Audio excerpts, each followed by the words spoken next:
A very good morning, friends. So I hope you're doing good.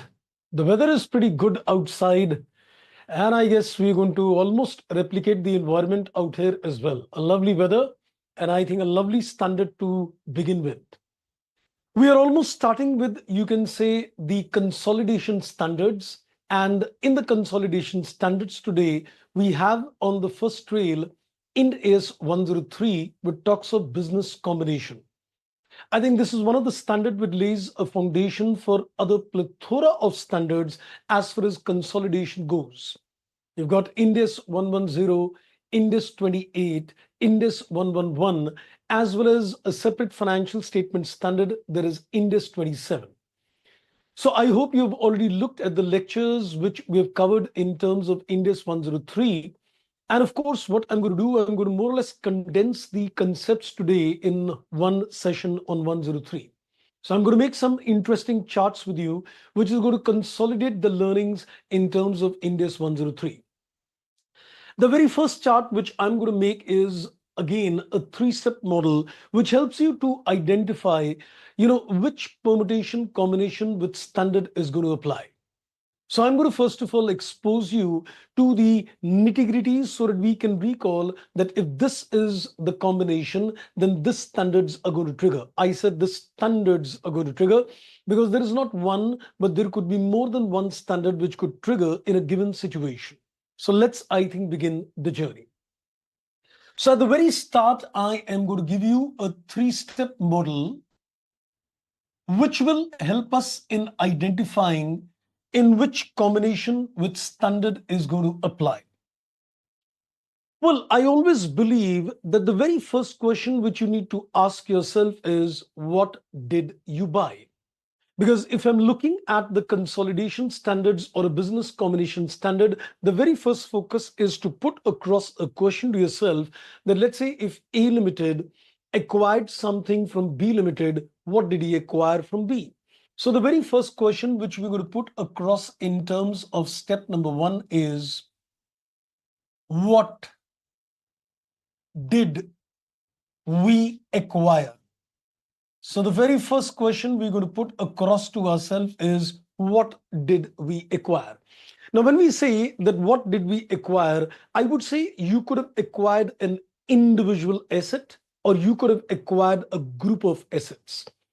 So the very first focus would be to take a decision that what did you acquire? Is it simply an individual asset?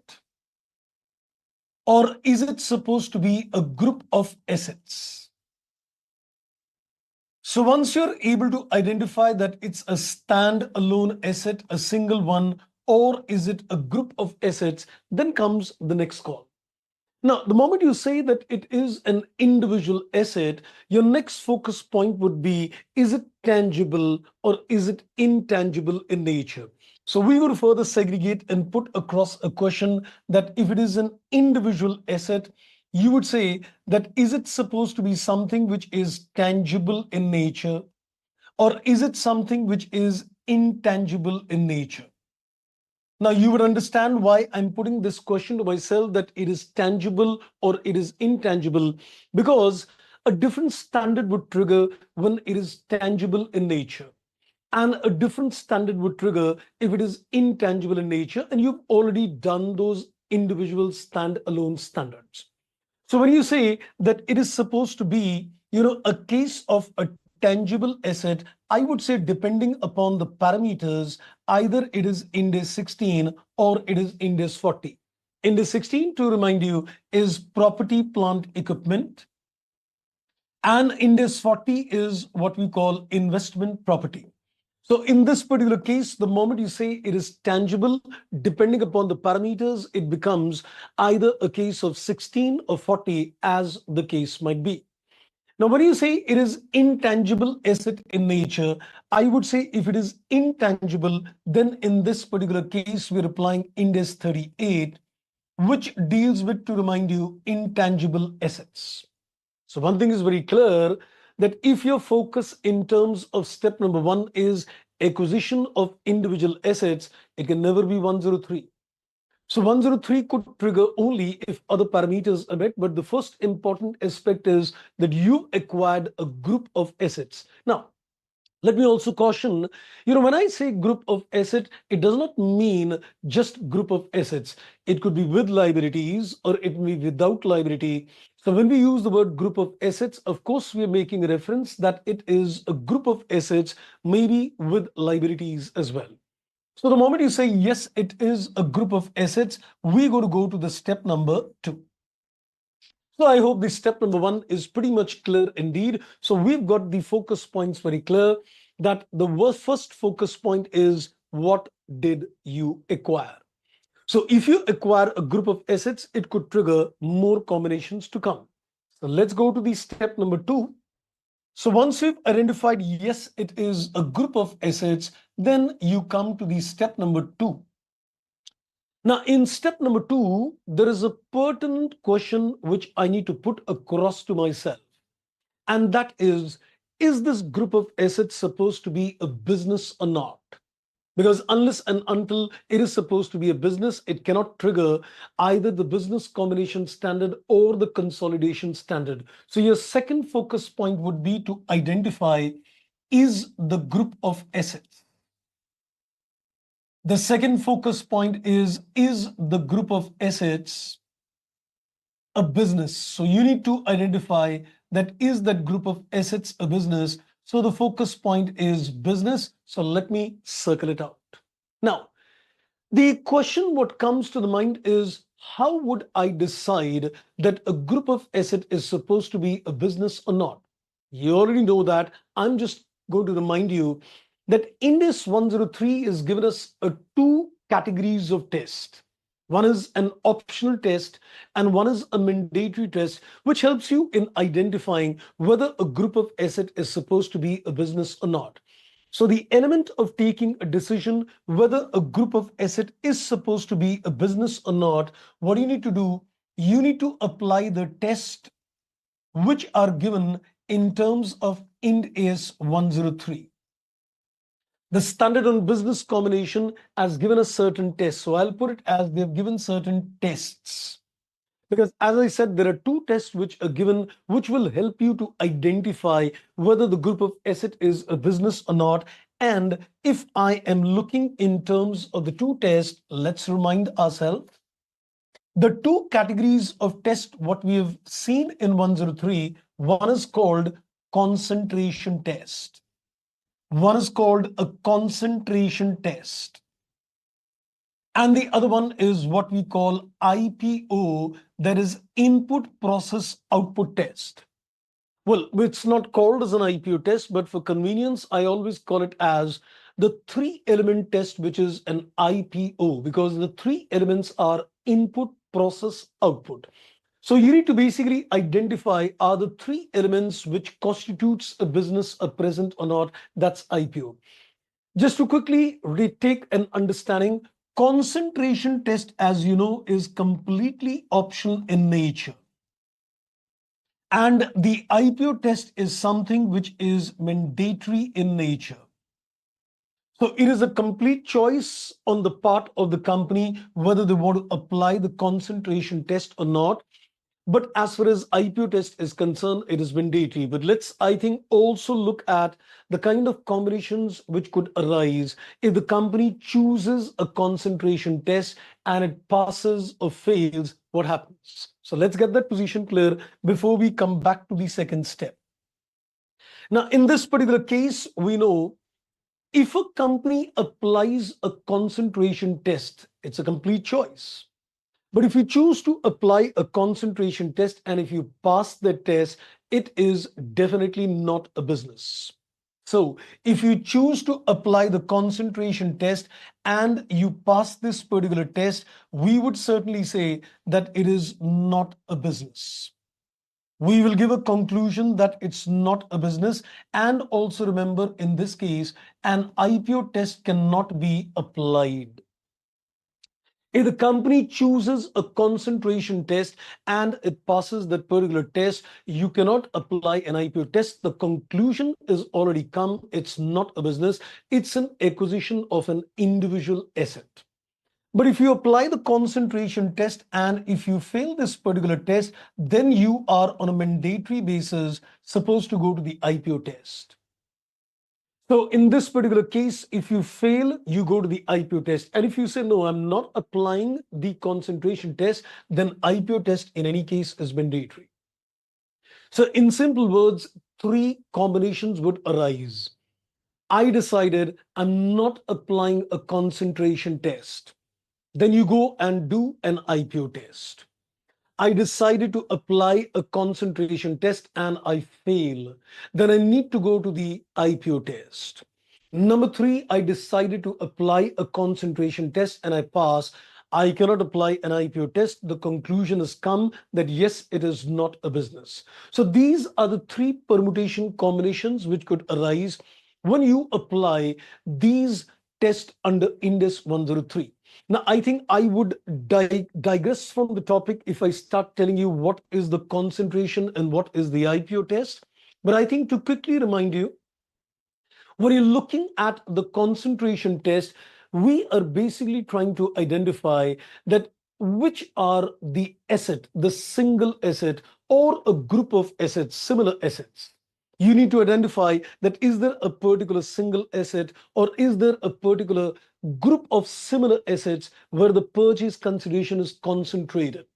If you are paying almost, let's say, just a percentage to explain, if let's say you're paying almost 90% of the purchase consideration for that one asset or for a group of similar assets, that means your PC, your purchase consideration is concentrated in terms of that asset. It cannot be a business because practically you're buying a single asset, you're paying a nominal percentage for the other assets, and therefore it would not be a business. When it comes to an IPO test, you're looking in terms of that, whether the three elements input, process, and output are present or not. The presence of output, of course, is not important, but what is most important is the presence of input and a process. If there is a process, then only we can say that it might constitute a business.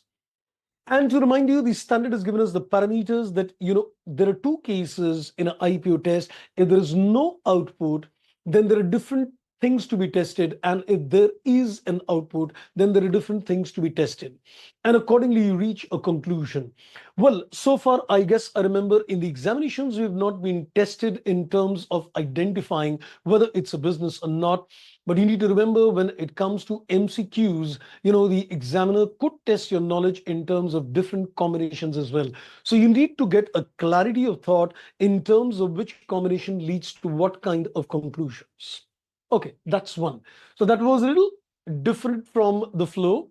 But in any case, we need to understand that in step two, you are looking at is the group of assets a business or not. So the conclusion, what comes out.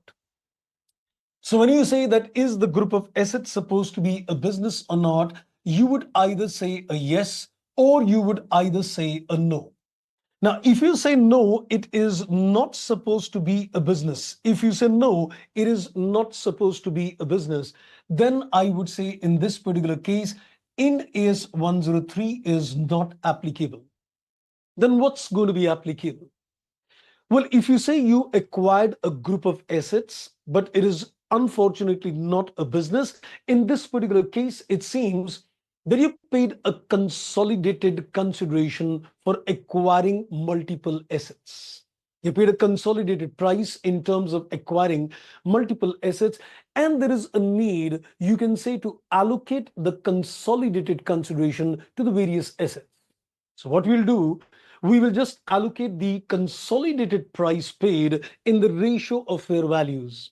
So let's say if you acquire three assets ABC, get the fair values of the three assets, divide the consolidated price in the ratio of the fair value. And once you've done that, trust me, you are going to apply Ind AS 16 or 40 or 38 as the case may be. Depending upon the tangible or the intangible assets, once you segregate, once you allocate the total price paid into the individual components of the assets, then you could apply the relevant standards as the case might be. Now, if you say yes, it is a business, it's time to go to the step number 3. So I think my focus point is very clear when I'm bringing, a particular transaction in the purview of this particular standard. Your focus points needs to be very clear indeed. Number 1, you need to be clear that it is a group of assets and not an individual asset. Your focus needs to be clear. The group of asset is supposed to be a business. So you can see the focus point. You acquired a group of assets 1, and that group of asset becomes a business as per 103. And then the third focus is you need to get a control. You need to get a control over the group of assets which you are classifying as a business. Let's have a look at step number 3. So in terms of the step number 3 now, we need to make an assessment whether the group of asset is a business. So we'll see that did we get control? So the focus is did we get a control, and the focus is now control. Did we get a control over the group of assets, I'm underlining the group of assets which constitutes a business, So which means I'm just trying to summarize the step 1 and 2 within this particular step. That is your group of assets which is supposed to be a business. Did you get a control over it or not? Now, I think I might again digress from the topic, but I think still worthy of making a mention that when you're looking at the aspect of control, you are going to apply the parameters of Ind AS 110. So that would be, of course, a next area of discussion in the next session, where we're going to see how do we assess a control. But of course, let me remind you, control is not supposed to be a rule-based assessment under Ind AS 110. Control is supposed to be what we call a principle-based assessment. So for the time being, of course, I might say that when you're looking at a control, if you get more than half voting power in a company, if you get more than 50% voting power in a company, I would say you're getting a control, but that's not technically correct. Because Ind AS 110 tells us that control is a principle-based assessment. You may get a control even if you've got a 48% stake. You may not get a control even if there is more than a 50% stake in a company. So, but let's not get into the control assessment at this stage, but this was just to remind you that the assessment of control is based on Ind AS 110. Now, there could be a lot of permutation combinations which could arise when you're going to look at the fact that is there a control or not. So I would say, yes, there is a control, or I would say, no, there is no control. Now, if there is a control, we've already seen that it would trigger not one, but it would trigger more than one standards in this case. Now, let's see which standards are going to trigger in this particular case. So when you say that the group of assets, which is a business and you're getting a control over it, I would say there are 3 standards which will trigger. One is Ind AS 103, which talks of business combination. One is Ind AS 27, which talks on separate financial statements. And one is Ind AS 110, which talks of consolidated financial statements. So there will be a total of 3 standards which will trigger in this particular case the moment you say that, yes, it is a control. But I think it's worth telling you something at this particular stage as well. And that is, when you're looking in terms of Ind AS 103, remember this is going to be a one-time. It's going to be a one-time application standard. So when, let's say, company A gets a control over the business of B, then it applies 103 only once at the date of acquisition. It's not a standard which will trigger on the transaction again and again. It's going to trigger only once on the date of acquisition. So it's a one-time application standard. But when it comes to Ind AS 27 and 110, these two are going to trigger every year end. This is going to trigger every year end. The moment you get a control over the business of another company, you could say technically it is supposed to be a subsidiary. And if it is supposed to be a subsidiary, then A is required to make its own financial statements, which is called separate financial statements, in which investment in the subsidiary would be reflected. And every year, it is also required to make what we call a consolidated financial statements by virtue of Ind AS 110. So the company will be required to make two financial statements. One is a separate financials year by year, in which investments will be reflected at cost or fair value. And they will be required to make group accounts, and that is Ind AS 110, which is called consolidated financial statements. Three standards triggering, one time, that is supposed to be 103, year by year, 27 and 110. Now let's come to the input. If you say no, we did not get a control over the particular business, then there is going to be a certain sequence. Then there is going to be a certain sequence in which you need to put the questions across. You need to go in a particular sequential order. You'll say, okay, did I get a joint control? If no, did I get a significant influence? If no, did I become a passive investor? Trust me, you need to go in the same sequence which I'm telling you. Whenever we establish a relationship with the investee, the establishment of the relationship has to be based on, a sequential order. You see that you get a control if no, a joint control if no, a significant influence if no, then is it a case of passive investor? So in this particular case, what we're going to do, we are going to look at a sequence, and the sequence, I would put it like this. I would say the sequence is in the given order. Number one, if you say there may be a joint control, if not a significant influence, if not, then I have become a passive investor. Then I might have become a passive investor. So if you get a joint control, I'll tell you the standards. If not a significant influence, I'll tell you the standards. If not, then you become a passive investor in this case. Now, the moment you say that there is a joint control, the moment you say it is a joint control, remember 103 is not applicable. The moment you say there is no control, 103 is out of the picture, irrespective it is a case of significant influence, joint control, or even a passive investor. So in this particular case, what you're going to apply is Ind AS 27 plus Ind AS 111. Ind AS 27 is again dealing with separate financial statements, and Ind AS 111 in terms of consolidations to be done for a joint control. But let me tell you that this joint control could result in either a JO, that's a joint operation, or a JV, that is a joint venture.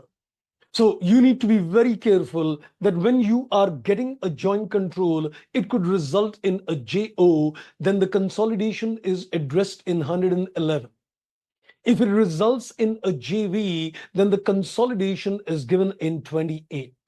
So it's not true to say that in this case, always 111 would apply. So I'll put it as /28. Because depending upon the joint control results in a JO, then your consolidation is under 111. If you can say joint control results in a JV, your consolidation is contained in terms of 28. So joint control could lead to a consolidation as per 111 or as per 28, depending it's a JO, joint operation, or JV, that's a joint venture. Certainly, if you're looking at a significant influence, then it is Ind AS 27 plus Ind AS 28. A separate financial statements are prepared under Ind AS 27, and a consolidation of that company, which is called your associate, is done as per 28. So interestingly, a joint venture as well as an associate both a joint venture, as well as an associate both are covered under 28 for consolidation purposes. It is only a joint control resulting in a JO is covered under 111.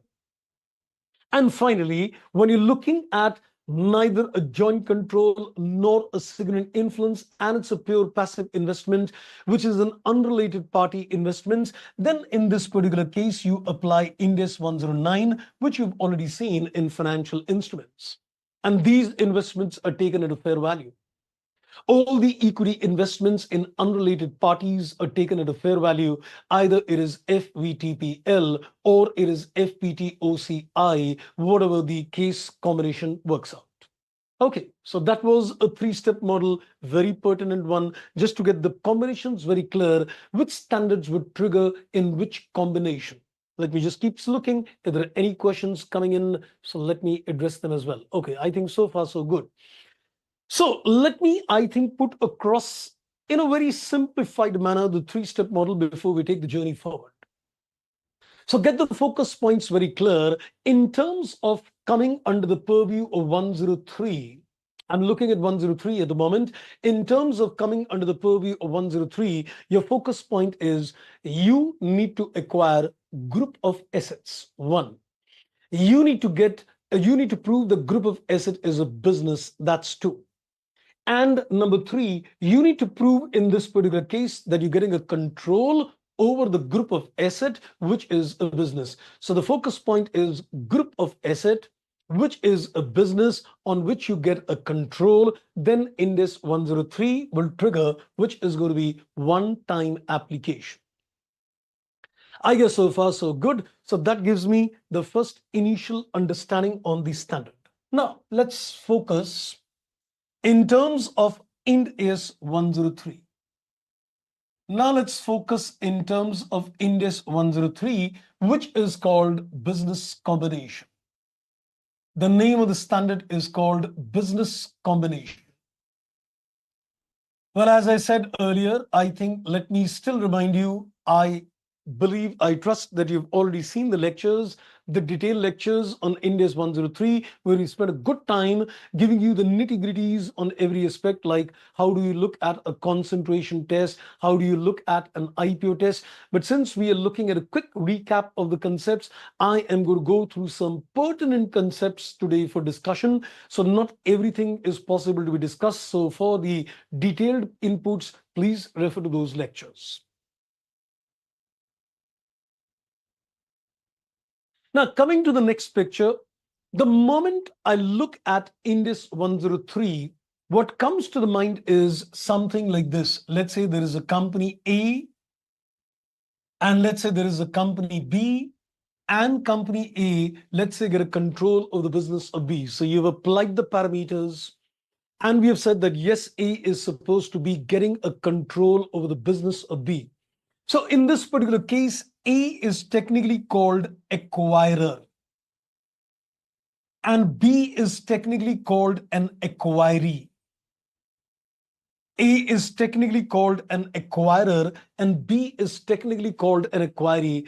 And we can say this is like legal acquirer, and this is like legal acquiree.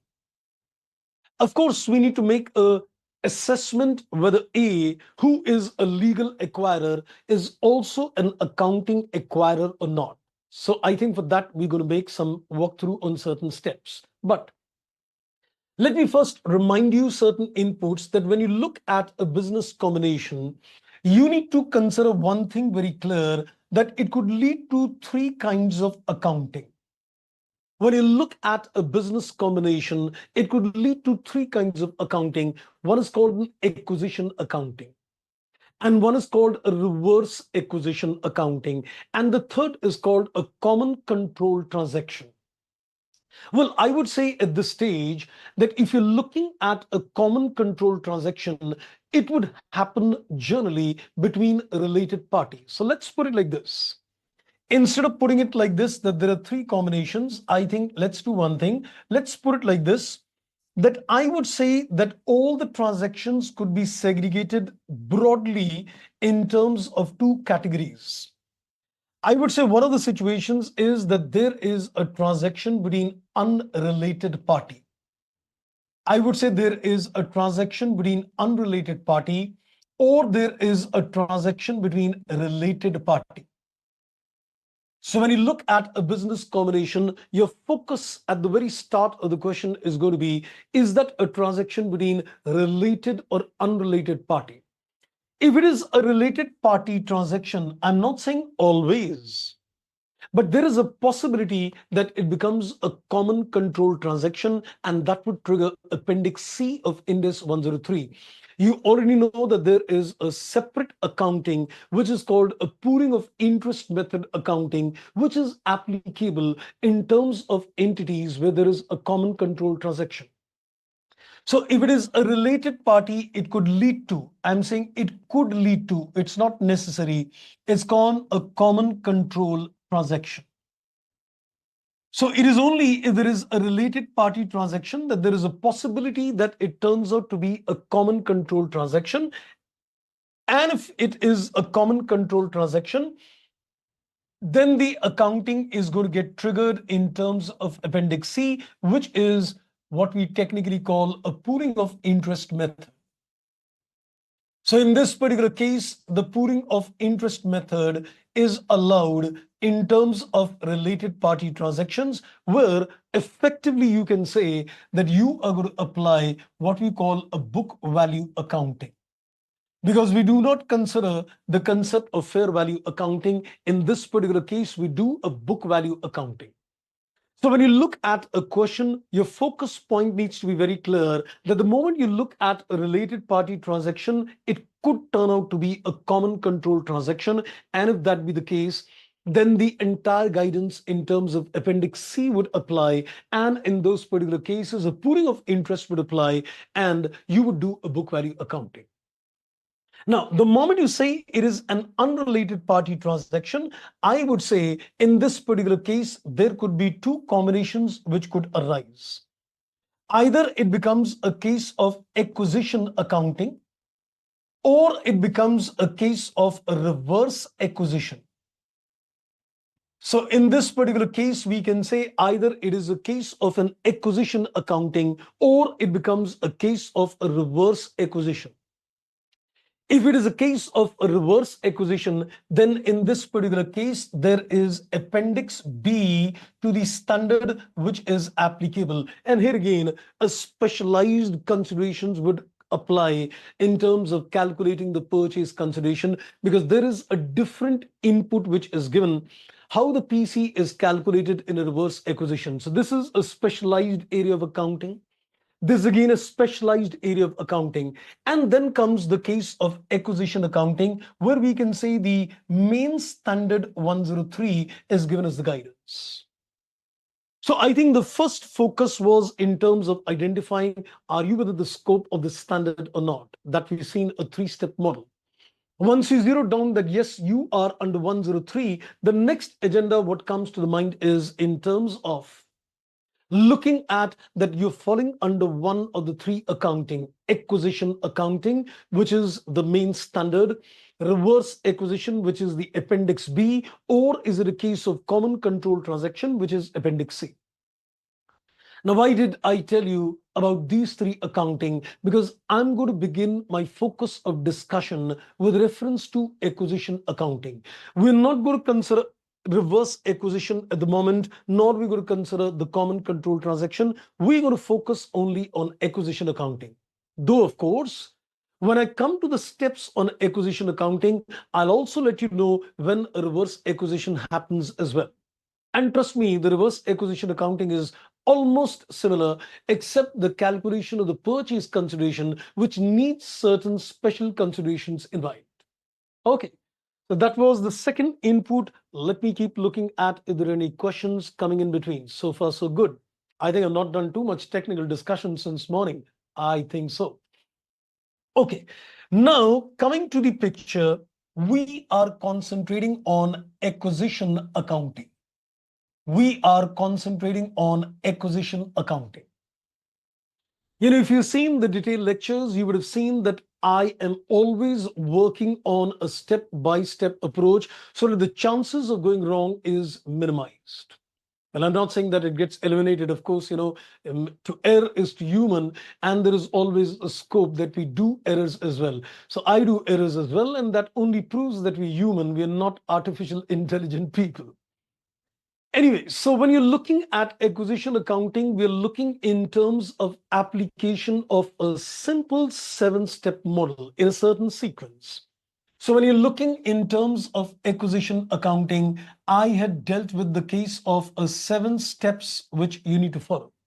So I think let's first of all broadly remind ourselves on the 7 steps. Then I think we'll start working on the recap of the main concepts under each of those 7 steps. Well, I think if I make a list of those 7 steps with me, I would say step number 1. The first step is to get the date of acquisition. The first step would be to get the date of acquisition. And that's generally the date when you get a control over the business of the acquiring company. In most of the bigger questions, it is something which is very directly given. So I think I'm not interested in doing any major discussions on this. So we can say the date of acquisition is something when we get control. So when we get a control in this particular case, we can say it becomes a date of acquisition. 1 or 2 small little inputs quickly. So when you're looking at the date of acquisition, I would say sometimes the date when you get a control and the date when you pay the PC might be different. Generally, what happens, the date when you get a control and the date when you pay the consideration coincides. But there is a possibility that the control comes before the payment of the consideration. The acquirer gets a control over the company even before he makes a payment of the consideration, and effectively the control could precede the date when the PC is paid. But of course, as I said, in most of the questions, you will get a straightforward data which will tell you that yes, this is the acquisition date. The second is to identify who is the accounting acquirer. I think I'm going to make a quick chart on this. Let me complete the 7 steps. So the focus is in terms of getting the accounting acquirer, because in my example earlier, I said A is the legal acquirer. We need to identify, is the legal and the accounting acquirer the same? If yes, it is a case of acquisition accounting. If no, it is a case of reverse acquisition. So there is an assessment which is required to identify that is the legal and the accounting acquirer the same or not. So that is step number 2. Then there is a step number 3, in which case I would say, let's divide this step number 3 in terms of 2 parts. So what do you need to do in terms of step number 3?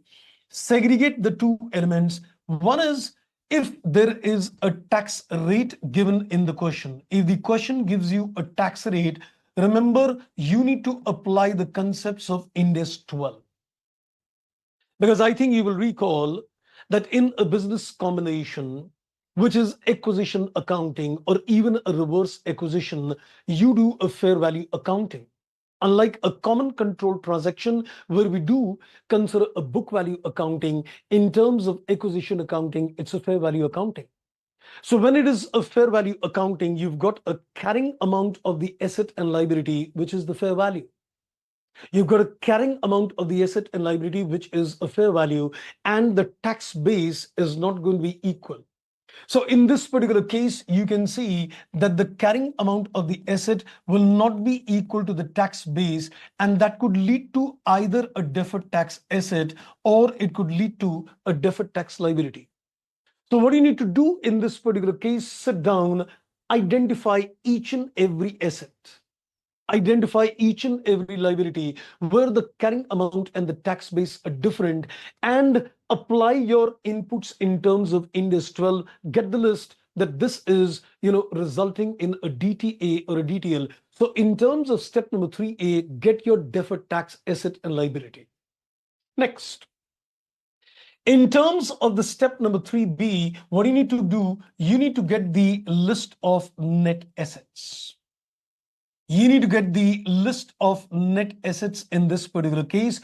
And when you get the list of net assets, we know the list of net assets is prepared at a fair value, but then there are a couple of exceptions. Which you need to be careful on. Because we'll come to those exceptions as well. I'll discuss a few exceptions quickly with you.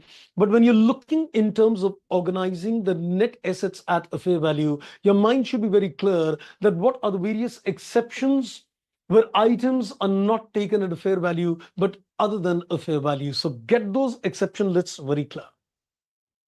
This is step number 3, and then comes the step number 4, which is very crucial indeed, that is calculating the purchase consideration. And when you calculate the purchase consideration, there are a lot of issues which will crop up in terms of calculation of the PC.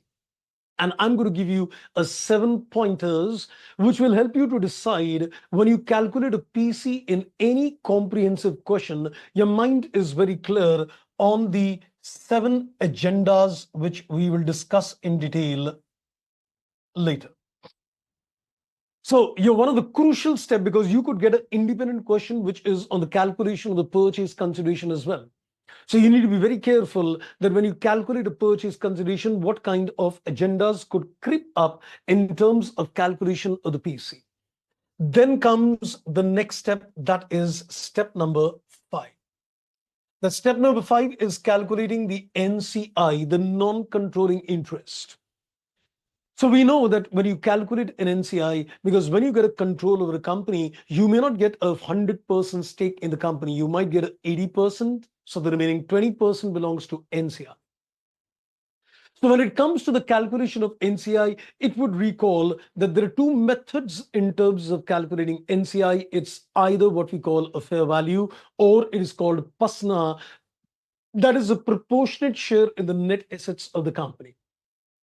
So NCI, we need to see that it is either calculated on the basis of fair value, or it is calculated on the basis of PASNA, that is a proportionate share in the net assets of the company. Then comes the step number 6, which is on the calculation of the goodwill. Because when there is a business combination, it could lead to either a goodwill or what we call a bargain purchase gain, or in simple words, a capital reserve. So we need to be clear in terms of that goodwill. And I think that goodwill something also triggers impairment. So there is a full goodwill, there is a partial goodwill. So all those small little points should immediately creep in your mind when you look at the concept of goodwill. And then finally, step number 7 is looking at the journal entry. Finally, the step number 7 is looking at the journal entry as far as acquisition accounting is concerned. And trust me, all the above 6 steps are going to help you in terms of getting the journal entry. So I think what I'm going to do, I'm going to first show you the step number 7. I'm going to first show you the focus in terms of the journal entry, and then see how these particular 6 steps are connected. And my advice, follow the 7 steps in every question. You are going to get your answers in a very simple chronological order. Get the acquisition date, get the legal accounting acquirer, get the list of net assets with Ind AS 12, your PC, your NCI, your goodwill, and finally the acquisition entry. So we're going to discuss not the step 1, but step 2 onwards. But before that, let's, I think, first give you the focus in terms of step number 7. Because all what we're doing in terms of the 6th step is all for the purposes of step number 7. So let's see what is step 7. So when I'm looking in terms of the journal entry,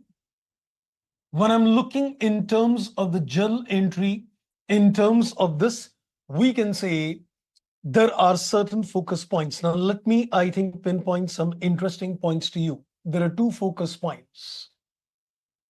To begin with, I would say there are 2 focus points. Number 1, you need to see that this entry is going to be passed on date of acquisition, and this entry is going to be done in the books of accounting acquirer. So when you're putting this journal entry, your focus needs to be very clear that you need to put the entry on the date of acquisition in the books of accounting acquirer. So I think if you go back, You've identified in step 1 the date of acquisition, and you've identified in step 2 what is the accounting acquirer. So this input is available from step 2, and this input is available from step number 1. So as you begin, you've got a focus point. When do we do this entry acquisition date? In whose books do we do the entry accounting acquirer? Then comes another focus point. So let me put it like this. So let me now put the journal entry in front of you, and we'll correlate the steps out here. So let's have a look. Now, when you're looking at the entry per se, so here we're looking at the entry. So the entry would be, let's say you consider net assets. And this is the net assets including the deferred tax asset and the deferred tax liability. This is going to be given a debit.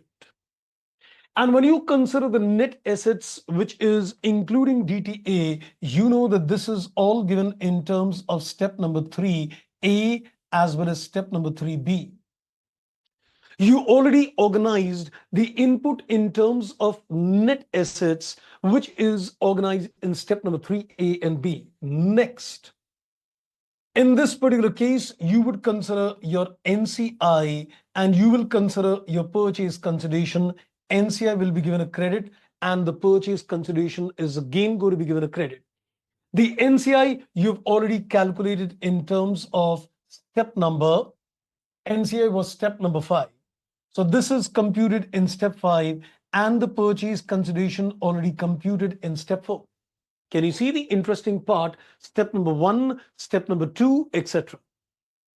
Okay, I think I'm getting a question from Rakesh, and I guess your question is, it's too technical to trigger the query. Okay, while applying, so you said, let me just read your question. While applying a concentration test, DTL is not taken into account. Why here?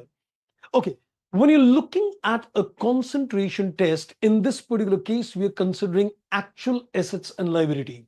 At the end of the day, your deferred tax asset liability is completely notional in nature. We know that a DTA and DTL in the balance sheet are the only assets which are notional in nature. So your concentration test is considering only the actual assets in nature. I think that would answer your question, Rakesh. Okay, so step 1, step 2, step 3, step 4, step 5, and this is step number 7. So what you finally left is goodwill. So what are we going to do in this particular case? We take the goodwill as a balancing figure, though this is already computed in terms of step number, I guess, goodwill is computed in step number 6. So this is available. So I think you would get all the inputs now that what you're doing in the 6th step is nothing but organizing the information. So the net assets is what you require in the entry. The NCI, the goodwill, the PC is what you require in the entry. So once you've organized the step number 3, 4, 5, 6, you've organized the inputs in the entry, and step number 1 and 2, in whose books, on what date the things are done. So your acquisition accounting is going to become very simplified the moment you're able to organize the 7-step model. Okay, so I think having these inputs in hand, what now we need to do, we need to make a walkthrough in terms of the 7-step model. I think 7th step is done. 1st step almost done because we are almost assuming the date of acquisition is giving. So my focus now on discussions with you is going to be step number 2 to step number 6. We'll look at the accounting acquirer, then step number 3, PC, NCI, goodwill. Let's begin the journey. So I am now going to start my inputs in terms of step number 2. And here I'm going to give you another interesting chart to go with. Okay, NCI is minority interest, that's rightly said. In IGAP, that is in accounting standard, we used to call it as MI, that's minority interest. But in terms of Ind AS, we call it as NCI. We don't call it as a minority interest, but yes, for understanding point of view, NCI is as good as a minority interest, the old version term, you can say. Yes. Okay, so now coming to the step number 2, that is getting the accounting acquirer. Now look at this chart very carefully and trust me, you're going to get a good clarity in terms of things. Every certain steps I'm just trying to recall and tell you that I am on the presumption that you've watched the detailed lectures as well, because if you're looking at this for the first time, it might be very dangerous indeed, because you need to get the larger picture, the concepts clear before you start watching this. So we've done a detailed discussions in terms of this particular step in the early lectures. So today I'm just going to take a quick recap of the concept. Now, see the chart very carefully. I would say there are a total of two combinations. Which could occur. When you look at the situation of identifying the accounting acquirer, I would say there are a total of two focus points. Look at the question. New entity is not created. The combination one could be that new entity is not created, or we can say new entity is created. The new entity is created. So what you need to do at the very start is you need to see in this acquisition accounting, was a new entity created? Let's say A and B existing companies create an entity C. Or let's say the transaction happens between A and B, the two existing entities, and there is no third entity, there is no new entity in place. So your first focus point would be to see, did you create a new entity or did you not create a new entity? So get that focus first. Read the question carefully and see that is a new entity created or is it not created? Again, if you say a new entity is not created or it is created, there can be further combinations coming in. So total permutation combinations are going to be a total of 4 permutations combination. If you say that a new entity is not created, you need to see the purchase consideration is largely, mainly in cash, or the purchase consideration is mainly in shares. So you need to see that the purchase consideration is mainly in cash. That's the focus point. Or the purchase consideration is mainly in terms of shares. When I say mainly, it means it can be in other forms as well, but we are saying largely it is in the form of shares. And similar combinations could happen there as well. The purchase consideration is mainly in cash. The purchase consideration is mainly in cash, or the purchase consideration is mainly in terms of shares. So get your focus points very clear. New entity not created, PC is mainly in what?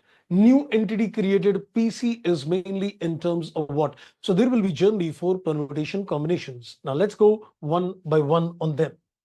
Just look at them on a logical front and you'll get the answer.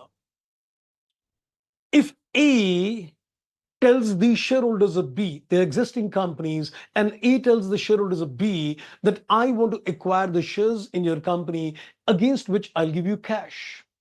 I am not giving them any ownership in my company. So when I took the shares from the shareholders of B, I did not give them any ownership in my company. So trust me, this will always be a case of acquisition accounting. Of course, I'm assuming that this is unrelated party transactions. I'm not inserting that common control. So if there are two unrelated parties, A and B, A tells the shareholders of B, I'll give you cash for the acquisition of shares. In that particular case, it can never be a reverse acquisition because you're not giving them any ownership status in your company. So it's going to be purely a case of acquisition accounting. Now comes the situation when it says that I will give you mainly in shares. And here we need to be careful because this could turn out to be acquisition accounting or this could turn out to be a reverse acquisition. So let's, I think, take an example. So let's consider the permutation combination And let's consider an example to make it very clear. So let's consider that there are two companies, A as well as B. And let's say the number of equity shares in this company, let's say this is 100 and let's say this is 60. So let's take two different situations. So let's consider there is a company A and B, existing companies, and the number of shares in the company is 160. A tells B shareholders, I'll give you one share for every one share. So he is going to give him a total of 60 shares in the company. The moment company A gives the shareholders of company B 60 shares in his own company, the share capital of company A increases to 160. So you can see what is going to be the status of the shareholders of A. The shareholders of company A have got 100 shares in that company, and now they have issued another 60 shares to the shareholders of B. So their share capital becomes 160. So the existing shareholders of A has got 100 shares in the new share capital, which is 160 share. So if I calculate this in terms of percentage, we've got 100 by 160. That means 62.5% stake. You can well see one input very clear. When A gave the shareholders to B, the percentage dilutes from 100 to 62.5, but still the control continues. By giving the shares to the shareholders of the other company, your control comes down, but you're still under the control of that company. So we can easily say that the accounting acquirer is A. We can very clearly say in this particular case that the accounting acquirer in this case is A. Because when he issued the shares, even after he issued the shares, he is still in the control of company B. His percentage stake is getting diluted from 100% to 62.5 because he's giving an ownership to the shareholders of B, but still he is in control of that particular company. So it's an acquisition accounting. Let's take another permutation combination. Let's consider the same status. Let's consider the number of equity shares also same. And let's say he's got 100 shares and he's got 60 shares in the company. This is similar to one of the illustrations which is given in reverse acquisition in the study material. And I'm intentionally taking the number of shares same in order to give you the larger concept. Now, let's say A tells the shareholders of B that I'll give you 2.5 shares for every one. I know you cannot give fraction number of shares. But then this is just to understand the larger picture that he tells the shareholders of B, I'll give you 2.5 shares for every one share in the company. So in this particular case, he'll end up issuing 150 shares to the shareholder. Now, which means that his share capital will become a total of 250. He's got a total of, the existing shareholders have got a total of 100 shares in the company, and they'll end up issuing 150 shares to the shareholders of B. So out of the total capital of 250 shares, they've retained only 100 shares in that company. And if you calculate the percentage, 100 by 250, that works out at 40%. When it means 40%, that means he's lost control over this company. By issuing the shares to the shareholders of B, he has lost control of the company. He had 100% stake in the company. The shareholders of A had 100% stake in the company. And by issuing the shares to the shareholders of B, they lost control. So this is a clear-cut case where we can say it is a reverse acquisition. Because in this particular case, it is not A, but it is supposed to be B, which is an accounting acquirer. A is the legal acquirer, but he's not the accounting acquirer. B is a legal acquiree, but he's supposed to be accounting acquirer. A, the legal acquirer, is accounting acquiree. B, the legal acquiree, is supposed to be accounting acquiree. So which means the moral of the story is, when you're looking at a consideration which is given in share, it all depends upon the exchange ratio. It all depends upon the exchange ratio. So when you decide an exchange ratio in such a way that the control is still there, giving shares to the other shareholders would definitely dilute your control. You can see in both the examples very clear. The moment you give shares, whether it's 1:1, your share is getting diluted. The moment you're giving shares, your share is getting diluted. But we need to see the dilution is to what extent. Is the dilution going to still retain a control? Then legal accounting acquirer is saying. If the giving of the shares dilutes the control to such an extent that the control passes on to the other party, so in this particular case, it's a reverse acquisition. It's the moral of the story. We can say in this particular case, it can be acquisition accounting, it can be a reverse acquisition, as the case may be. So the moment you see a question where a new entity is not created and you say the consideration is cash, undoubtedly cannot be reverse acquisition. When you say that a new company is not created, but the consideration is paid in the form of shares, there could be a reverse acquisition, there could be an acquisition accounting. It all depends upon the percentage post giving of the shares. I hope I am pretty clear on that. Now let's come to the next permutations, combinations in this case. Now we're saying that a new company is created and the consideration is mainly in terms of cash. Trust me, if your consideration is going to be in terms of cash, there is no possibility that in this particular case, it can ever become a case of reverse acquisition. Because if you're going to give cash to the other shareholders, they will never get a legal ownership in the company. So let's say there are two companies, A and B, and they create a company C. C gives a consideration to the A shareholders and B shareholders in terms of cash. So this will always be acquisition accounting. This will always be acquisition accounting for sure. So one thing which we can clearly see as a conclusion, no entity, new entity not created, new entity is created. If the consideration is in cash, undoubtedly it is acquisition accounting. It can never be a reverse acquisition. If the consideration is cash, you create a new or you do not create a new entity. Now comes the agenda this. So I think in this particular case, let's, do a little more further analysis. I've drawn one asterisk. I've taken double the asterisk just to correlate the picture. So let's have a look at now. A new entity is created and we're looking at the consideration is in shares. Let's take a simple example.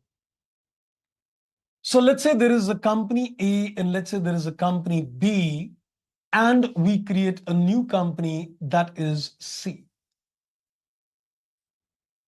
Now, company C is created with a total of 1,000 shares, and as a part of the consideration, he gives him a total of 600 shares. And he gives him, as a part of the purchase consideration, a total of 400 shares. So the company is created with 1,000 shares and they're giving to the shareholders of the company, existing company share. He gives them 600 shares and he gives them 400 shares. What does this mean? That he is indirectly getting a 60% stake in C. He is indirectly getting a 40% stake in C. The shareholders of A will get 60% shares in C. The shareholders of B will get 40% shares in B, which means he's getting a control. And if this means that he is getting a control, undoubtedly we can say it is going to be a reverse acquisition for sure. Wow. So can I make a conclusion that if a new entity is created, there is always a possibility of a reverse acquisition because at least one of the shareholders will definitely get a control of the company. Well, I don't deny the possibility that, both of them get almost equal percentage of stakes. In this particular case, they may get a joint control of the company. I don't preclude that possibility as well. But I would say generally, so let me put it like here, I would say generally, in this particular case, generally, it would be a case of reverse acquisition. So moral of the story, if you look at the crux, in terms of the step number 2, I am now going to make some 3 statements to you, and you can vouch me based on this inputs out here.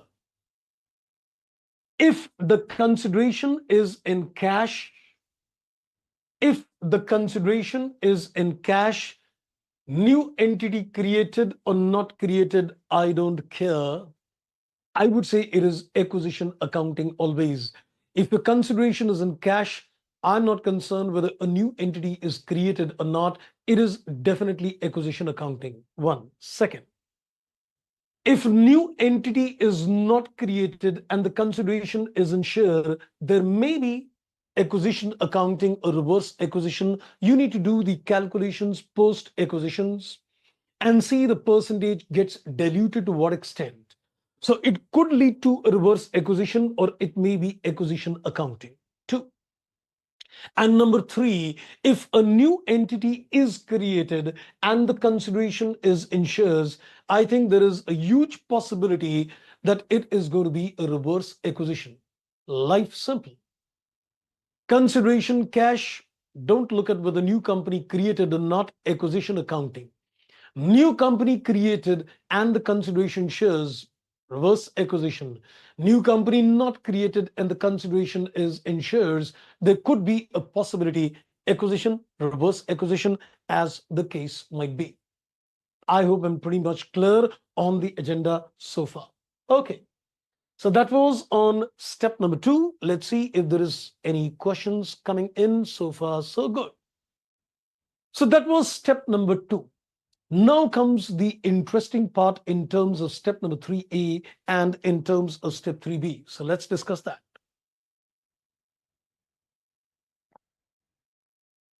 So I am now focusing in terms of step number 3A. So I'm just going to quickly give you the inputs because step number 3A is nothing but it is basically looking at the application in terms of Ind AS 12. So basically what I'm going to remind you is the inputs which are given in terms of Ind AS 12. So I would say look for that is tax rate given in the question. Step number 3A will trigger only in a situation where the tax rate is given. No tax rate means no deferred tax calculations. So it is only when a tax rate information is there in the question, it would trigger the concept of Ind AS 12. So the moment it is given, we would trigger Ind AS 12. Now, what do you do in terms of Ind AS 12? There are 2 permutations and combinations which could arise. So what I'm trying to do, I'm just trying to make a recall and revise the concept of Ind AS 12, which is there for Ind AS 103 as well. So possibility number 1, so if you look at an asset or if you look at a liability, here also, if you look at an asset or if you look at a liability, let's get the position very clear. So if you look at an asset, and the carrying amount is greater than the tax base, or for a liability, the carrying amount is less than a tax base, it would lead to what we call a taxable temporary difference. So you need to be careful in terms of the assets. You will carefully look at the point and see that in this particular case, if the carrying amount of the asset is more, or if here the carrying amount of the liability is less, it's a taxable temporary difference resulting in a DTL. And this will result in a deferred tax liability. In this particular case, if the carrying amount is less than the tax base, reverse for a liability, the carrying amount is more than the tax base, then this leads to what we call deductible temporary differences. And a deductible temporary differences would result in a DTA. So this will result in deductible temporary differences. And this temporary differences would result in a deferred tax asset. And I would say you also need to be very clear on the exceptions on Ind AS 12 as well. Ind AS 12 is very clearly given that as far as a goodwill is concerned, if a goodwill results in a DTL, it is not recognized in the books of accounts. But if the same goodwill arising on a business combination results in a DTA, it is created. So also keep this in mind. So I think I'm just going to pinpoint one particular inputs at this stage. So another important aspect, what you need to keep in mind in this particular case is that when you're looking in terms of a goodwill and it results in a DTL, you are prohibited under the standard to create it. And if a goodwill results in a DTA, it is certainly created. So this is what you have covered in terms of Ind AS 12. I just quickly given you the inputs in this case. So your mind needs to be very clear in which cases a DTL, in which cases a DTA. So what I've done, I have taken assets and liability resulting in a DTL, assets and liability resulting in a DTA, and the caution. And the caution in this particular case, where we're looking in terms of goodwill, if it results in a DTL, the standard prohibits, and DTA, yes, you are supposed to recognize the same. And of course, you've got some initial recognition exceptions, but that's nothing to do with the business combination standard. Well, so that is on step number 3A. We're trying to condense the picture, and I'm just trying to give you all the inputs, on a single-handed level so that everything comes in place. Next comes the interesting part, which is step number 3B, where you're going to get the list of net assets. Where are you going to get the list of net assets? Now, I would like to put it in a different manner so that you are able to visualize things very well. The exceptions becomes broadly clear. Because this is one area where we tend to falter, and I think I need to give you that, thought process is very clear that when you're looking in terms of 3B making a list of net assets, what goes at the back of the mind? Now watch this. Let's say this is the balance sheet of acquiry. Of course, I mean to say accounting acquiry. So let's say this is the balance sheet of the accounting acquiry, and let's say this is the journal entry in the books of accounting acquirer.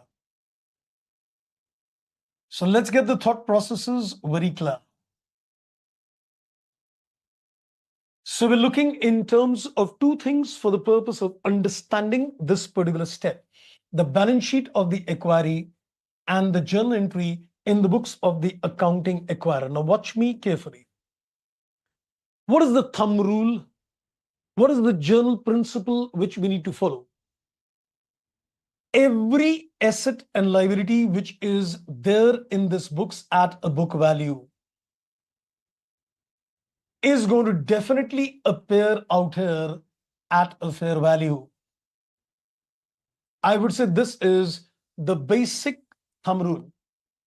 This is the basic thumb rule. What appears in the balance sheet of the acquiry will appear in the accounting entry at a fair value. What is here will definitely appear there. So all the assets and liabilities out here at a book value is going to appear in the books journal entry at a fair value. That is a thumb rule. Now you need to start getting into the exceptions. What are there? Now, if you look into the exceptions, let's get some exceptions very clear. The asset or liability is not appearing here. The asset and liability is not appearing in the balance sheet of the acquiry, but it appears out here, and that is also at a fair value. There is one exception. This is the very first exception. So there is a certain asset liability not appearing in the balance sheet of the acquiry, but it finds a place in the journal entry at a fair value. And I think the best example is a contingent liability. The best example is a contingent liability. So you need to watch out that if there are any contingent liability in the notes to accounts of the acquiry will find a place in the journal entry. But these are only those contingent liability which are present obligation whose fair value can be measured. So all those contingent liabilities which are supposed to be a present obligation and where the fair value can be measured on a reliable basis will find place in this entry. So when you read the additional information in the question, your focus needs to be clear. Let me watch out those contingent liability. Second, the second input is the asset and liability is not appearing here, but this asset and liability appears here, but not at a fair value, but other than a fair value. It is not appearing out here, but it is going to appear in the entry, but not at a fair value.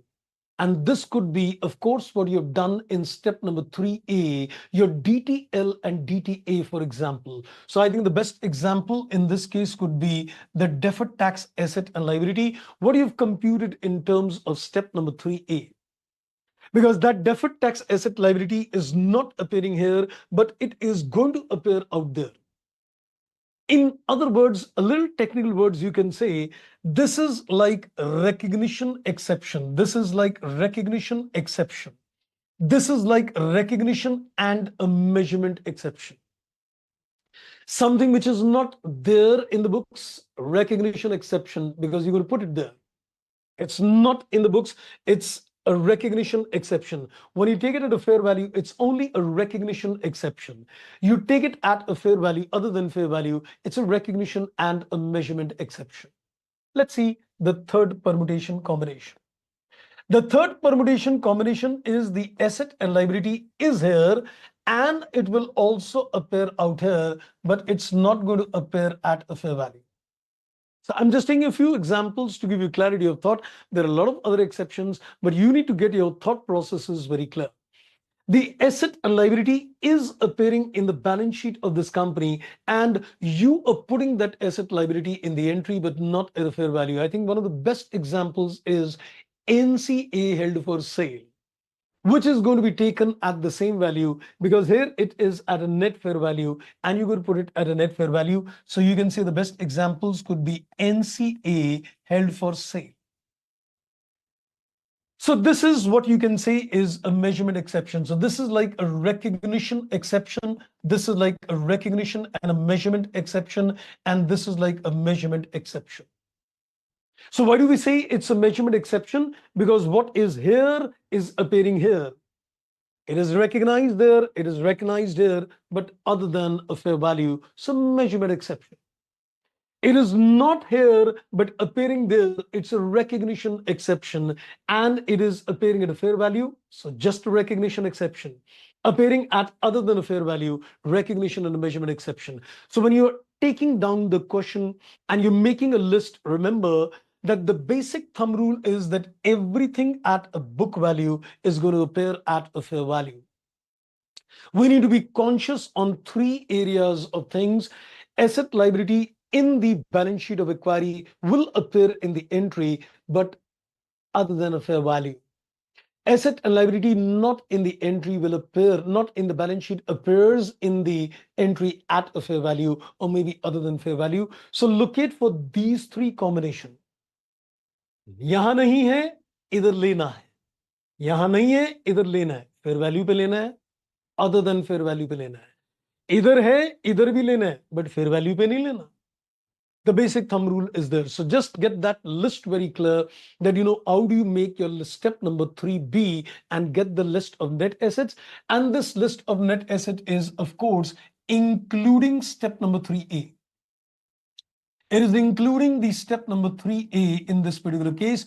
So whatever deferred tax asset or liability you have calculated in terms of step 3A, take it as a part of this list as well.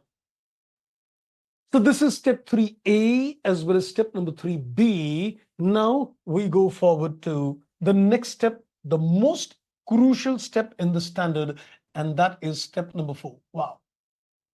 This is now going to take some time. Because NCI is easy, goodwill is easy, 5 and 6 is not going to take much time, but I think we're going to spend some good time in terms of calculating the purchase consideration. So watch this carefully now when you're calculating a purchase consideration. Let's get the framework clear. So when you're looking at a purchase consideration, when you're looking in terms of a purchase consideration, as I said earlier, there are going to be a total of 7 agendas in mind. So when you're looking in terms of a purchase consideration, you need to consider the cash paid and you need to consider the fair value of shares issued. The basic component which you need to consider as a part of the PC. In almost all the questions you're going to see, there is a cash paid, there is a shares issued. So you're going to consider the fair value of the shares issued and the cash paid as a part of the purchase consideration. Now, what I've done, even in terms of the detailed lectures, you would have seen that I have taken my PC into a 7 agenda step. So let's get that very clear. So when you're going to consider a PC, I am going to consider 7 agendas with me.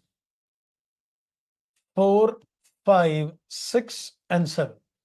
Lucky number 7. So we're going to consider a total of 7 agendas and accordingly calculate a purchase consideration. Number 1, what I call DC. That's called a deferred consideration. That's called a deferred consideration. Then I call it as CC in the capacity of shareholder. In the capacity of the shareholder, then it is again CC in the capacity of employee. In the capacity of the employee. So when I say CC, it means contingent consideration. It means contingent consideration. So what I'm giving you out here is you've got DC, you've got CCS, and you've got CCE. So I always call this as a case of DC. This is DC, this is CCS, and this is CCE. So we'll take these 3 in a single block. So when you read the question, there could be DC, deferred consideration, contingent consideration, CC in shareholder capacity, or CC, contingent consideration in employee capacity. So we need to see how do we take care of these in terms of PC. Next, TC, that's called a transaction cost. TC, that is called a transaction cost. Next, we'll look at PHI, that is called previously held interest. That is called previously held interest. What we call sometimes as step acquisitions, that is called PHI. So we've got TC, that is a transaction cost, and PHI, that is supposed to be previously held interest. You've got already a certain stake in the acquiring company. And then there is TC, PHI, then SBP. That is called share-based payments. That is called share-based payments, that is SBP. So I've given these nicknames, because you get easy to remember: DC, CCS, CCE, then TC, then PHI, then SBP. And finally, what you call pre-existing relationship. The last 7th agenda is what we call pre-existing relationship. This is called pre-existing relationship, and that is the agenda number 7. So we need to be very careful in terms of how we are going to consider each of these 7 agendas in terms of calculation of the purchase consideration. If you ask me, technically speaking, what comes to my mind is, how do you take care of these agendas at the date of acquisition? And how do you take care of these agendas post the date of acquisition? Is there any kind of accounting which is involved post acquisition as well? If I am able to capture in my mind that what do you do with these issues on acquisition date and what do you do with these issues after the acquisition date, which is post business combination, then I think we get a huge clarity of thought. So what do you mean by that? I think before I come to the 7 agenda issues, I think what is more coming to my mind is on step number 7. What is coming more to my mind is step number 7. So let's have a look at a larger picture. I'm just coming out of this step and I am taking you to the step number 7. Watch this carefully. I've done the discussions in detail in the detailed lectures as well, but I'm just trying to connect your mind in terms of the step 7. So watch this. Watch this carefully. I would say that when you're looking at a journal entry in terms of step number 7, I would say when you're looking at a journal entry in terms of step number 7, I would put this entry in 3 phases. I would say the first phase is the pre-acquisition date. I would say pre-business combination. So one is that you're putting this entry on the date of acquisition, and one is, I would say, pre-business combination, and one is, I would say, is post-business combination. My mind needs to be very clear that what kind of entries do we need to pass before the acquisition accounting. I need to be very clear that what kind of entries am I going to pass after the business combination, after the date of acquisition. So let me tell you that this list of 7 agendas will help me track those things. As far as DC, CC, SCCE, or TC is concerned, it's nothing to do before the acquisition date. But this PHI and the pre-existing relationship are the 2 things which you need to pass before the acquisition entry. So I think first let's focus on this PHI, though we'll come to the detailed inputs later. But I can say one thing: when you're putting the entries relating to pre-business combination, there are 2 things you need to watch out. You need to see the entries relating to PHI. Any existing investment is to be updated at a fair value. Any existing investments is to be updated at a fair value, and the gain or loss all depends upon whether you were covered under 109 as a passive investor or whether you were covered under Ind AS 28 as a significant influence. Because when you're looking at a previously held interest, it may be a situation where you convert from a passive investor to a control. Or it may be a situation where you convert from a significant influence to a control. So all I'm putting at this particular stage is that you need to update.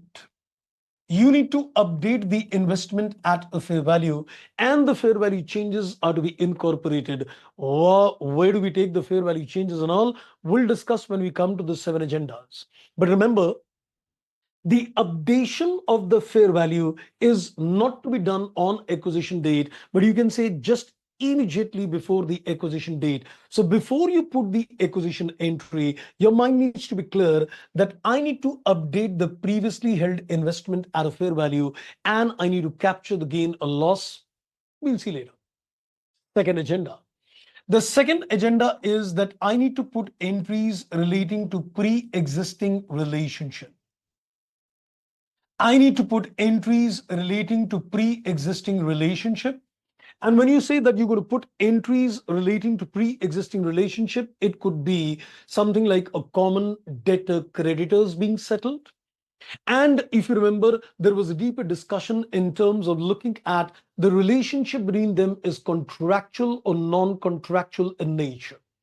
And accordingly, you will have to consider the entries relating to pre-existing relationship. So before you focus on the step number 7, which is the acquisition entry, 2 entries needs to be taken care before the acquisition entry. Any pre-existing relationship, investments to be updated at a fair value, and any settlement of pre-existing relationship.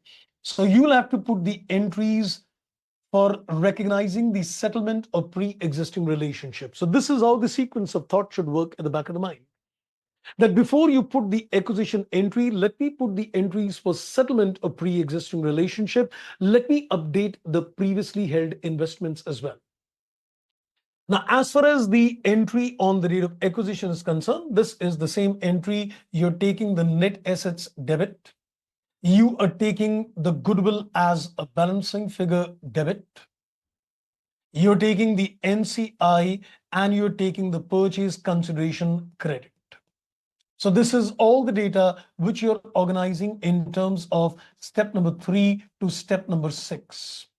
All this information is getting organized in terms of step number 3 and in terms of step number 6. This is the entry. Now, let's go back. Now, in this particular case, you can see your DC, your CC, your TC. As far as TC is concerned, TC is not a part of PC, so you're going to put another entry. The transaction cost will be given a debit and the bank will be given a credit. This transaction cost ultimately will be debited to the P&L. So you're going to put that transaction cost as an expense in the P&L. This is how the TC will be taken care. Now watch this carefully further. The DC, the CC, the SBP is also going to impact my post-business combination accounting as well. Now watch this carefully. Watch this carefully. Let's talk about DC. Let's talk about DC. So when you're considering this purchase consideration, let me just take you to the focus on this entry. Your purchase consideration gets a debit. You might have paid cash, 1. You might have issued equity shares at a premium, 2. Watch this carefully. This is like a discharge of the purchase consideration. This is like a discharge of the purchase consideration. Then as a part of this, there could be DC. There could be CC, which is paid in the shareholder's capacity. There is a CC which is paid in the shareholder's capacity, not employee capacity. Not employee capacity. So any DC gets into the discharge, any CC shareholders gets in the discharge. This is not taken as a part of PC. This is not taken as a part of the PC. This you've already adjusted. This you've already adjusted, and comes the share-based payment. So you also going to create an SBP reserve credit as well. So when you are putting your entries in step 7, I know what I'm discussing is very, very technical indeed, but I think that's how you're going to get the framework very clear. So when you're putting this entry on the date of acquisition, you are putting the entry goodwill, net assets, NCI, PC. Then there is a discharge of the purchase consideration on the acquisition date. So when you consider the discharge of the purchase consideration, your discharge could be ordinarily in cash and shares, or there is a DC, or there is a contingent consideration, or there is a share-based payments. And of course, the TC is going to be simply expensed in the P&L. Now, this discharge will impact the things later as well. Now, let's get the connect. Let's get the connect, beautiful connect. Now, if you look at the concept of a DC, DC will lead to unwinding of discount in a post-business combination period. Because when you consider a deferred consideration, you consider the present value of the future payments in this case. You consider the present value of the future payments in this case. So any deferred consideration will consequently lead to unwinding of discount as well. You will be putting an entry, finance charge gets a debit and the DC gets a credit till it is paid. That is unwinding of discount. So your mind needs to be very, very, very clear that if there is a deferred consideration which is there on the acquisition date, it is going to lead to unwinding in a post-business combination. Next, if there is a contingent consideration, in the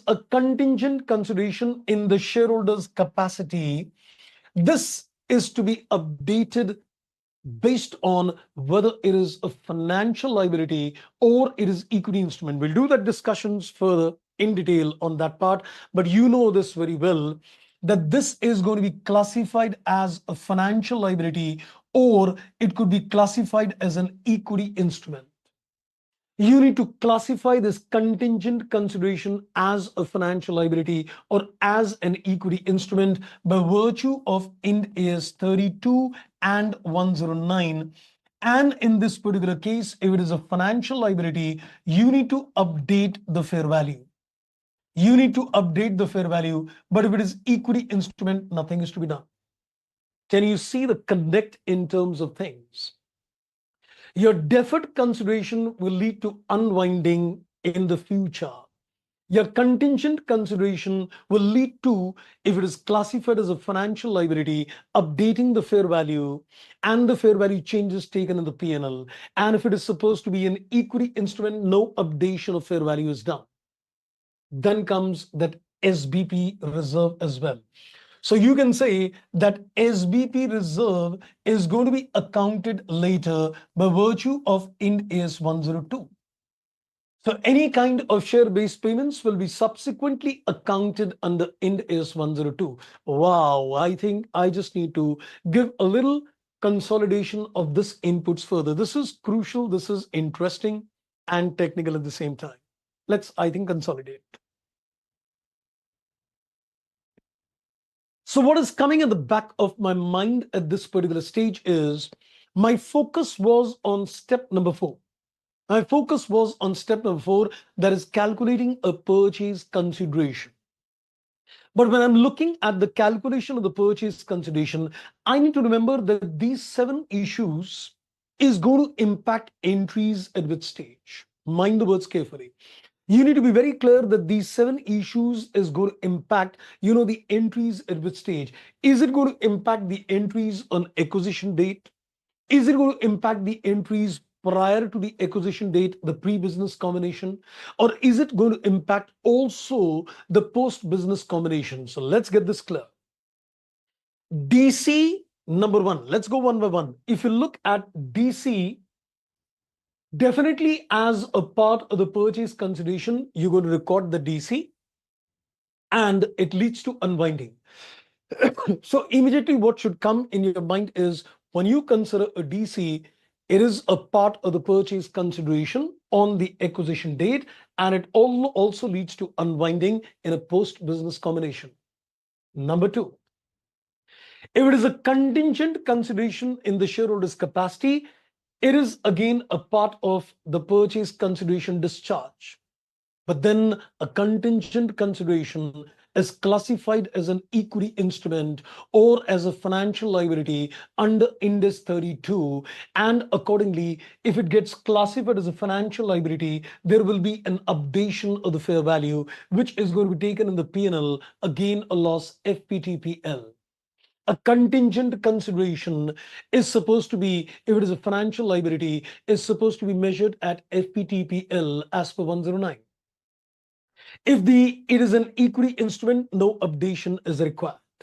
Number 3, when you look at a CC in the employee's capacity, that is not a part of the PC, totally accounted as for 102. Nothing to do with the acquisition date in a post-business combination, accounted under 109, 102. Then comes TC. The only impact of the TC is out here that you're going to simply put it in the P&L. TC is not a part of PC, and it is going to be simply put in the profit and loss account itself.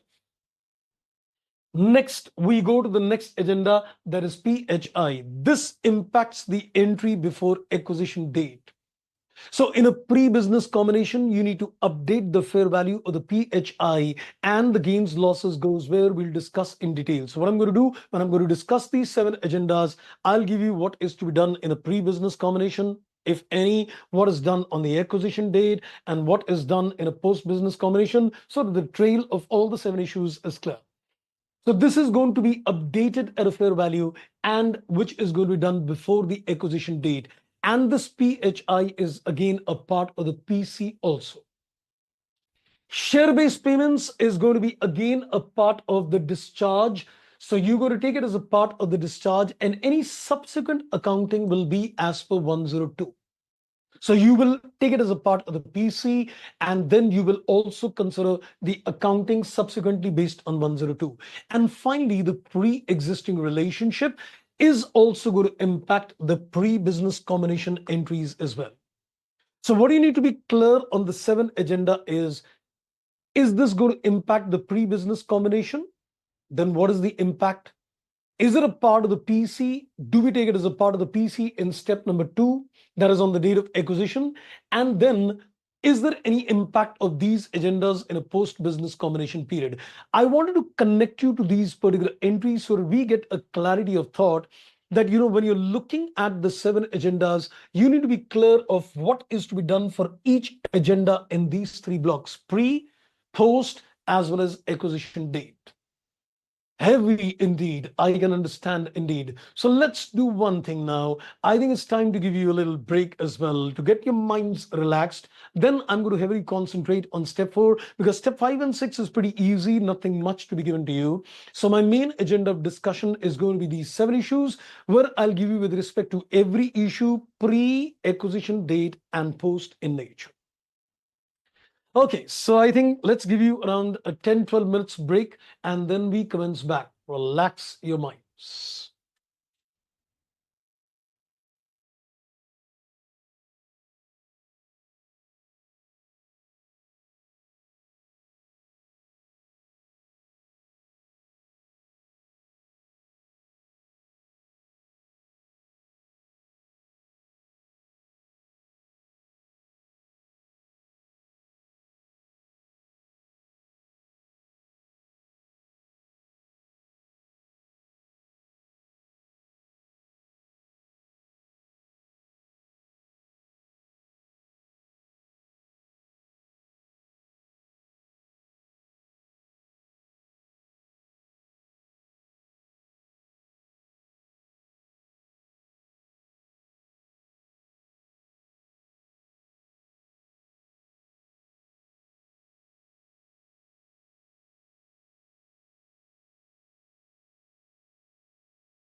Welcome back, friends. So I hope you've relaxed your mind. I guess now let's do a little more extensive discussion on the step number 4, that is PC, where I'm going to discuss all these 7 agendas one by one. So we'll make a little walkthrough on DC, CC, TC, etc. So let's begin the journey. So I think I'm going to first make a very simple inputs in terms of 3 areas: DC, CCS, and CCE. So I'm going to make my first inputs in terms of these 3 areas. Many a times we do tend to get confused that this is a DC or is it a contingent consideration in shareholder or in terms of the employee capacity. So let's walk through a very simple 3-step model again. So let's look at a simple 3 steps with the help of which we will identify, is it a DC, is it a CC in the capacity of shareholder or an employee. One thing which is common in terms of DC and CC is that it is going to be paid later. So what you need to do, you need to first of all see in terms of step 1, is the payment going to be made now or is the payment going to be made at a later date? So if I say that I'm going to make a payment as an acquirer at a later date, it could be DC, it could be CC. So the moment you say it is now, it can neither be a DC, it can neither be a CC. But if you say it is later, it can be a DC or it can be a CC. So what I'm going to do, I'll go to step number 2. So the first focus, what comes to the mind is you just need to watch out that is the payment going to be made at a later date. So if the payment is at a later date, it can be a DC or a CC. Then you go to the step number 2 and you see, is it based on any ifs and buts? You see that is it based on any ifs and buts? If I know I am going to give this payment irrespective of any ifs and buts, no conditions attached, it is a DC. There is a payment which I am definitely supposed to pay at a later date. It is not dependent upon ifs and buts, then it is certainly a DC. But if it is dependent upon ifs and buts, I'll give this payment if this condition is met. I will give this payment if this condition is met. It is a CC. So if you say in this particular case, no, there are no ifs and buts, it is undoubtedly DC. But if you say yes, there are ifs and buts, it is undoubtedly CC. It is undoubtedly CC.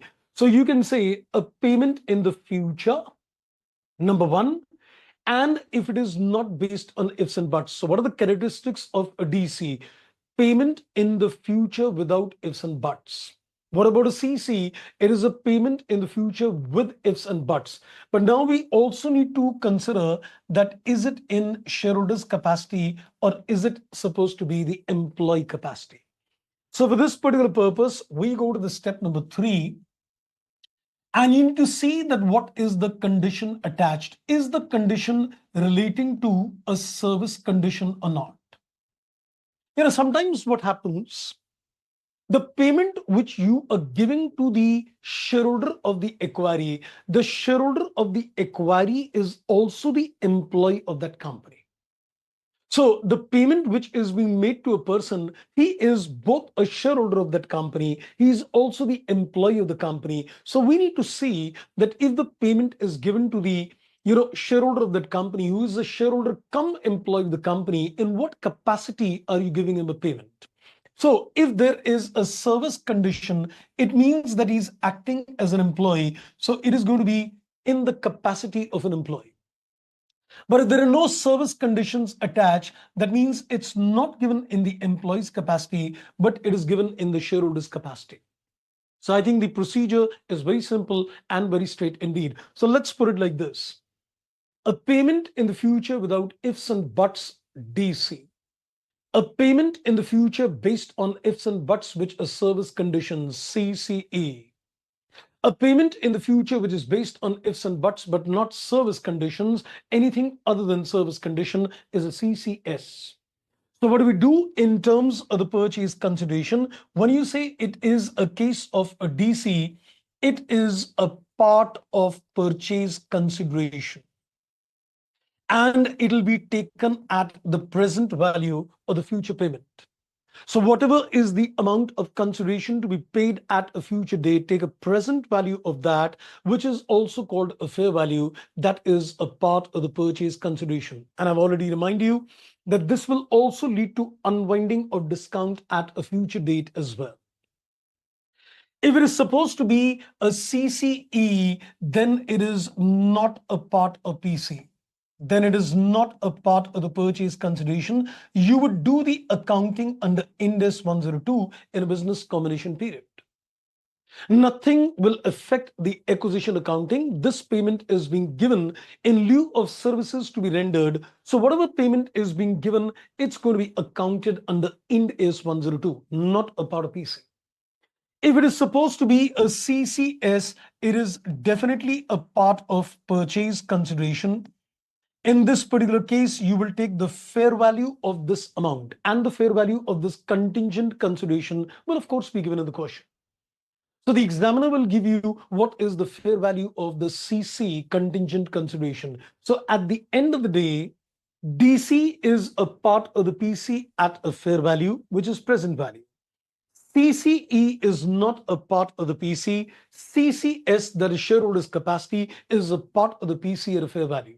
So effectively, if you're considering it as a part of PC, it is fair value.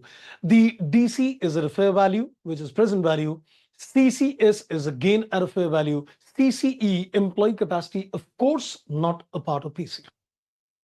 So out of 7 agendas, I think I've given you the 3 agendas: DC, CCS, and CCE. So let's make a small little chart at this stage. I think we have connected in terms of DC, CCE, CCS, and also TC as well. So let's do one thing. Let's give you a very interesting chart at this stage. So that gives you a good clarity of thought. So what I'm going to do, I am going to consider number 1, PC, then I'm going to consider pre, acquisition date, and post. So this will give you a complete clarity of the movements. So for each given agenda, what are you going to do of that agenda? Number 1, is this going to be taken in the PC? What about the pre-business combination accounting? What about the date of acquisition accounting? And what about the post-business combination accounting? So let's make a walkthrough in terms of all the 4 issues. That is it a part of PC or not? Is there any entry before the acquisition date? How does it impact the accounting? Now watch this carefully. You're going to get good clarity. When you look at a deferred consideration, yes, it is a part of the purchase consideration at a fair value. So it is definitely a part of the purchase consideration at a fair value. Any impacts on a pre-business combination accounting? No. When you do the date of acquisition and you put the acquisition entry, in which a PC is given a credit, can I say this includes DC? This includes a DC. So when you put that acquisition entry, this is including DC. And when you discharge the purchase consideration, the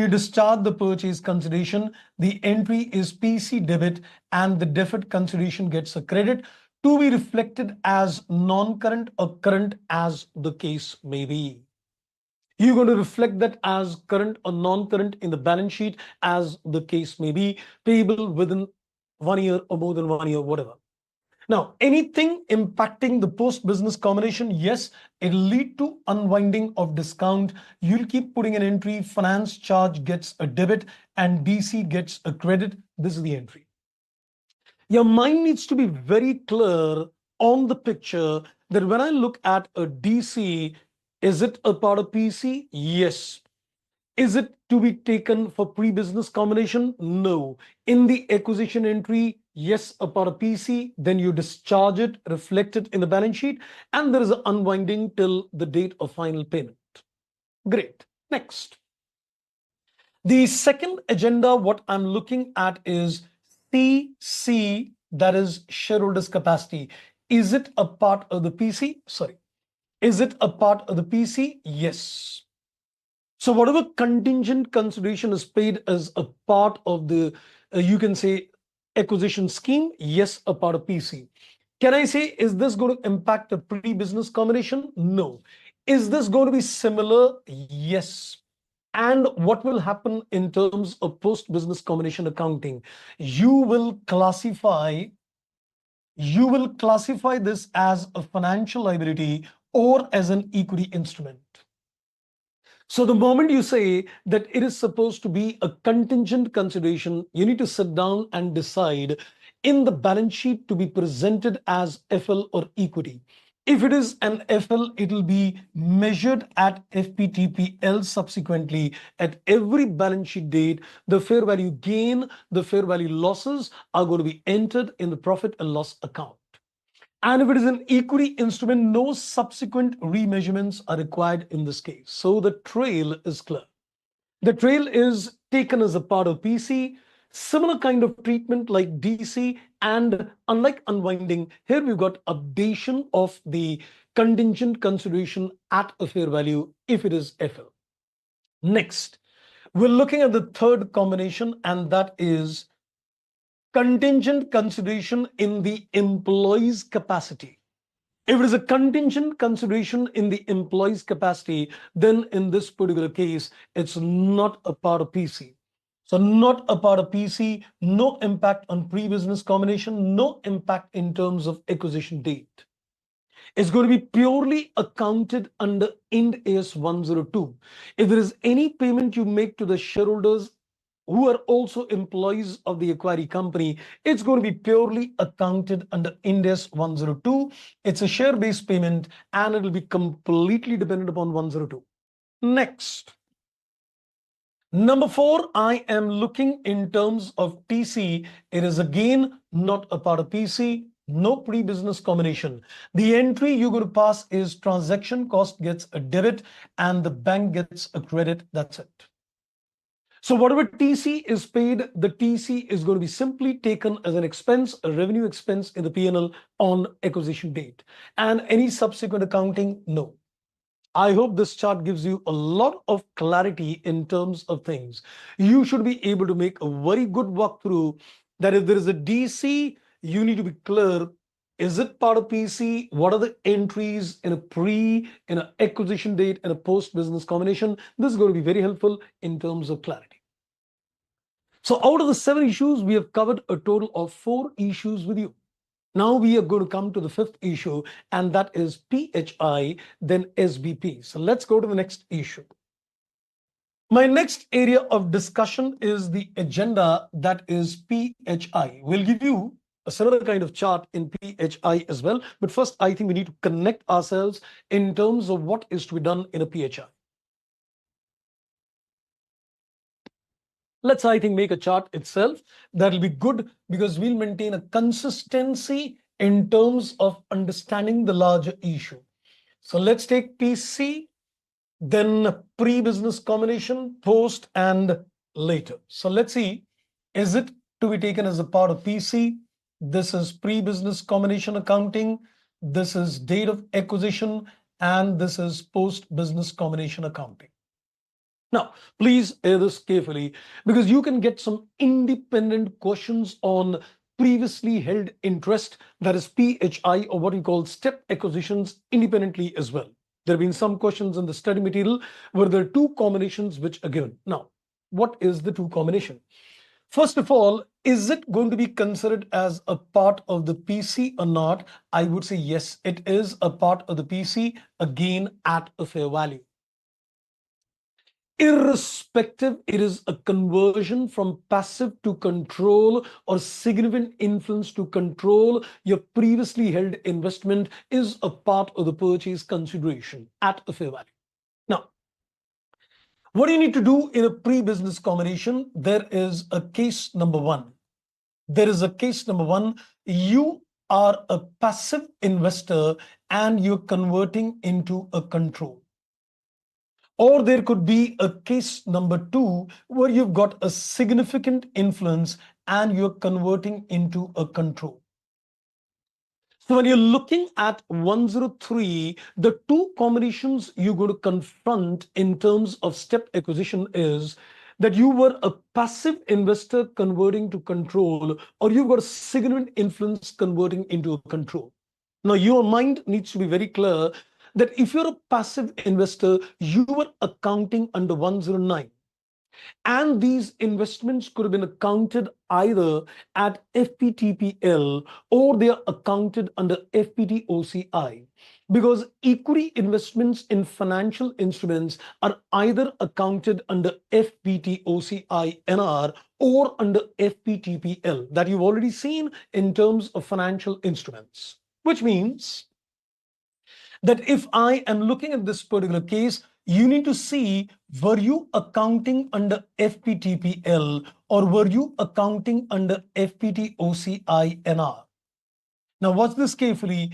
If you were accounting under FPTPL, any gain or loss, you need to update the investment at a fair value. So whatever is the value of the investment, take the fair value on the acquisition date. The previously held investment, which is in the books at a book value, is going to be taken at a fair value. Any gain or loss will be taken in the P&L. And if it was measured at OCI, any gain or loss is going to be taken in the OCI. So any updation of the investment is going to be taken in the P&L if it was measured at FPTPL and is going to be taken in the OCI if it is measured at FPT-OCI. And another important aspect, what you need to remember. In this particular case, there will be an accumulated balance in SOCI, which you remember in terms of tab 3, which I mentioned in the previous class as well. Because when you consider investments at FPT-OCI, the changes in the OCI are captured in the SOCI, which is accumulated in terms of tab number 3. And this amount in tab number 3 is going to be transferred to the retained earnings as well.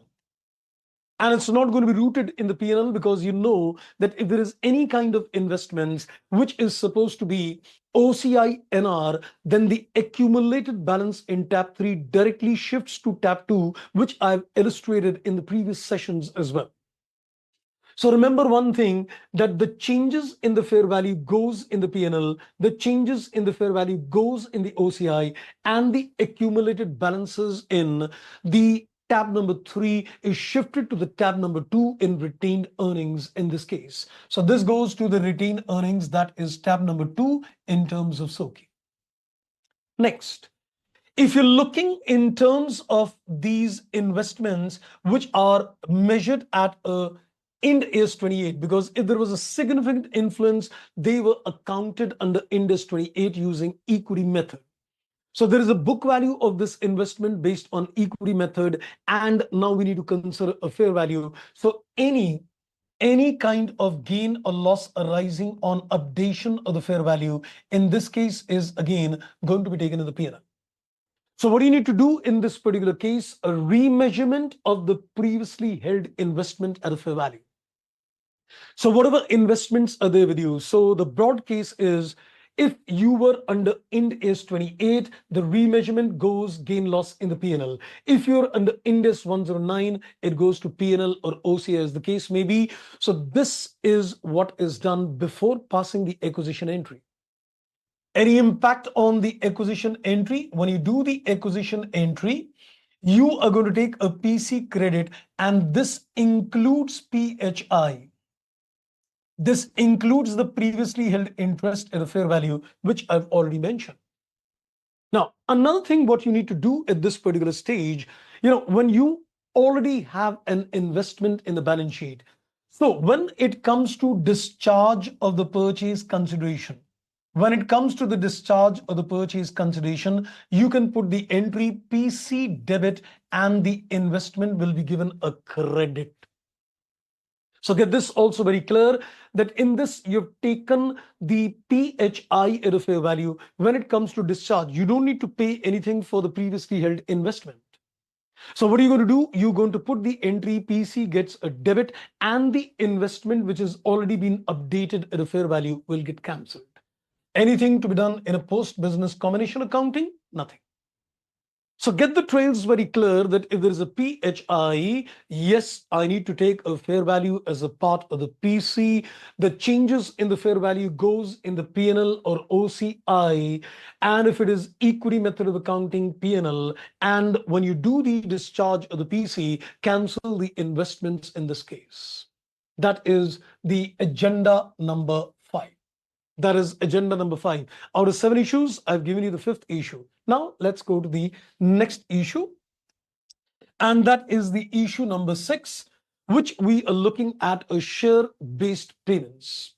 But I'm going to make a basic walkthrough in terms of mandatory replacement in terms of share-based payments. So let's, I think, create a similar kind of chart for the issue number 6.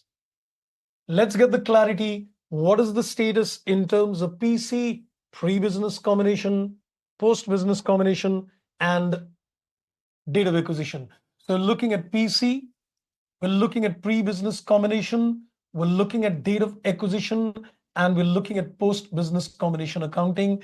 The agenda number 6, where we're looking at share-based payments. What do we do with mandatory replacements?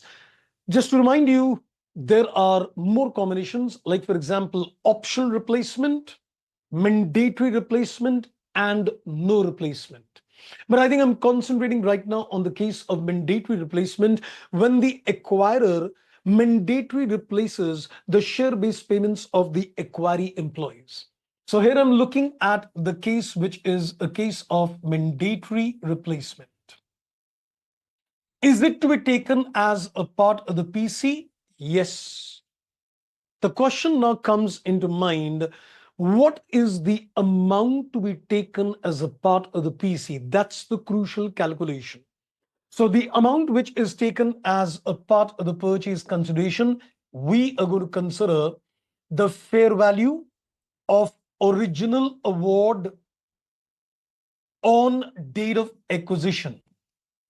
So we're going to consider the fair value of the original award on the date of acquisition. And in this particular case,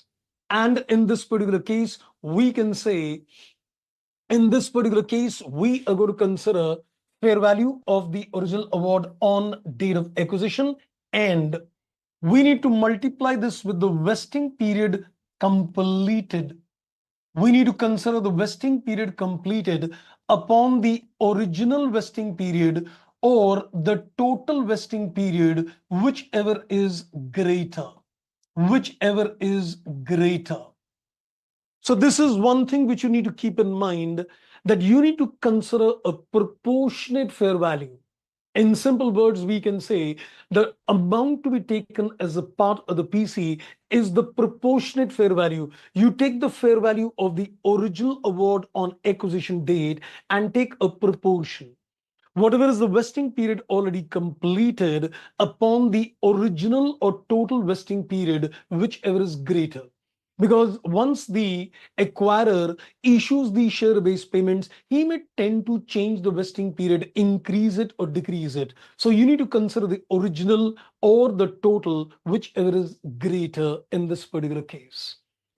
In a pre-business combination, no accounting to be done on the date of acquisition. When you do the acquisition entry, now what's this? When you take the PC on the credit side, this includes pro rata fair value. This includes that pro rata fair value which you've already computed. So this proportionate fair value is a part of the purchase consideration on the credit side. Now, when you look at the entry for discharge, of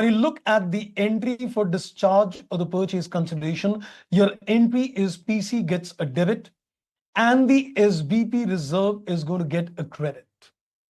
So in the discharge of the purchase consideration, the PC gets a debit and the SBP reserve is going to get a credit. So you load it as a part of the PC, and then when it comes to discharge of the purchase consideration, then you're going to segregate the amount and put it to SBP reserve in this case. Any impacts in terms of post-business combination? Yes, the post-business combination accounting is going to be based on Ind AS 102. That's it. Look at the walkthrough in terms of the concept of share-based payments. You're going to consider part of the fair value, yes, pro rata. And then nothing in the part of the PC, take the entry SBP reserve and subsequently 102. Now, I would say you must sit down today and make a walkthrough in terms of every element I've given. I've given you, a complete analysis of 6 issues so far. Your DC movements, your CCS movements, your CCE movements, your TC movements, number 4, your PHI movements, and your SBP movements. You need to be very clear on a total of 4 agendas in life. You need to be clear that when I am considering any of these 7 special issues, is it a part of PC? If yes, at what value? DC fair value, CCS fair value, CCE no, TC no, PHI fair value, SBP pro rata fair value. So you can see all at a fair value. At just SBP, it's pro rata fair value. Then you need to be clear on the pre-business combination accounting. DC no, CCS no, CCE no, TC no, then PHI yes. You need to update the fair value, and then in terms of SBP, no. And then you need to be careful on the acquisition dates. Your DC, which is a part of PC, discharge. Your CCS part of PC, discharge. Your CCE, not a part of PC, nothing comes in discharge. Your TC, separate entry, P&L debit. Your PHI, in this case, cancel the investment. Your share-based payments, discharge SBP reserve. And then you need to be careful on the post-business combination impact, DC unwinding, CCS updation of the fair value if it is a financial liability, CCE Ind AS 102, TC nothing, then PHI nothing, then in terms of share-based payment 102. Your mind should be connected in terms of everything going to happen in this case. Finally comes the 7th agenda as well, and that would take care of the purchase consideration pre-existing relationship. I'll not get into details on a pre-existing relationship because that's a detailed input further, but just to quickly give you the inputs on a similar pattern of chart. How do you look at the purchase consideration, then the pre-business combination, then the date of acquisition, and the post-business combination as well? So my 7th agenda is with regard to pre-existing relationship. It is with regard to pre-existing relationship. Now, this is something interesting to watch out. A pre-existing relationship would mean that you might have to reduce the purchase consideration. Everything else is either getting added to the PC or it is getting ignored. But this is one thing which is going to reduce the amount of purchase consideration. Because if you are going to make a payment for settling something which is related to the past existing relationship, you need to reduce the purchase consideration. So I would say pre-existing relationship would lead to reduction in PC. It's going to result in a reduction in PC. For example, if I give you a simple example to begin with. So let's say, for example, I owe some creditors. So I put the entry creditors account debit and bank gets a credit. So we are settling a pre-existing relationship. As an acquirer, I owe certain amount of money. And if I owe that certain amount of money, in this case, I am going to make a settlement of that pre-existing relationship. So when you look at the acquisition entry, when you look at the acquisition accounting in this case, when you take the PC as a credit, you're going to reduce the amount which is paid to settle pre-existing relationship. So you're going to reduce the amount which is paid to settle the pre-existing relationship in this particular case. Because whatever amount you've already paid for the settlement of pre-existing relationship, it's not a part of the acquisition accounting. So when you take the PC, you reduce the amount which you're paid to settle the pre-existing relationship in this case. Any impact on the post-business combination accounting? Of course not. But let me also remind you, when you're looking at a pre-existing relationship, the accounting treatment computation what is the reduction in terms of PC depends upon whether there is a contractual or whether there is a non-contractual relationship.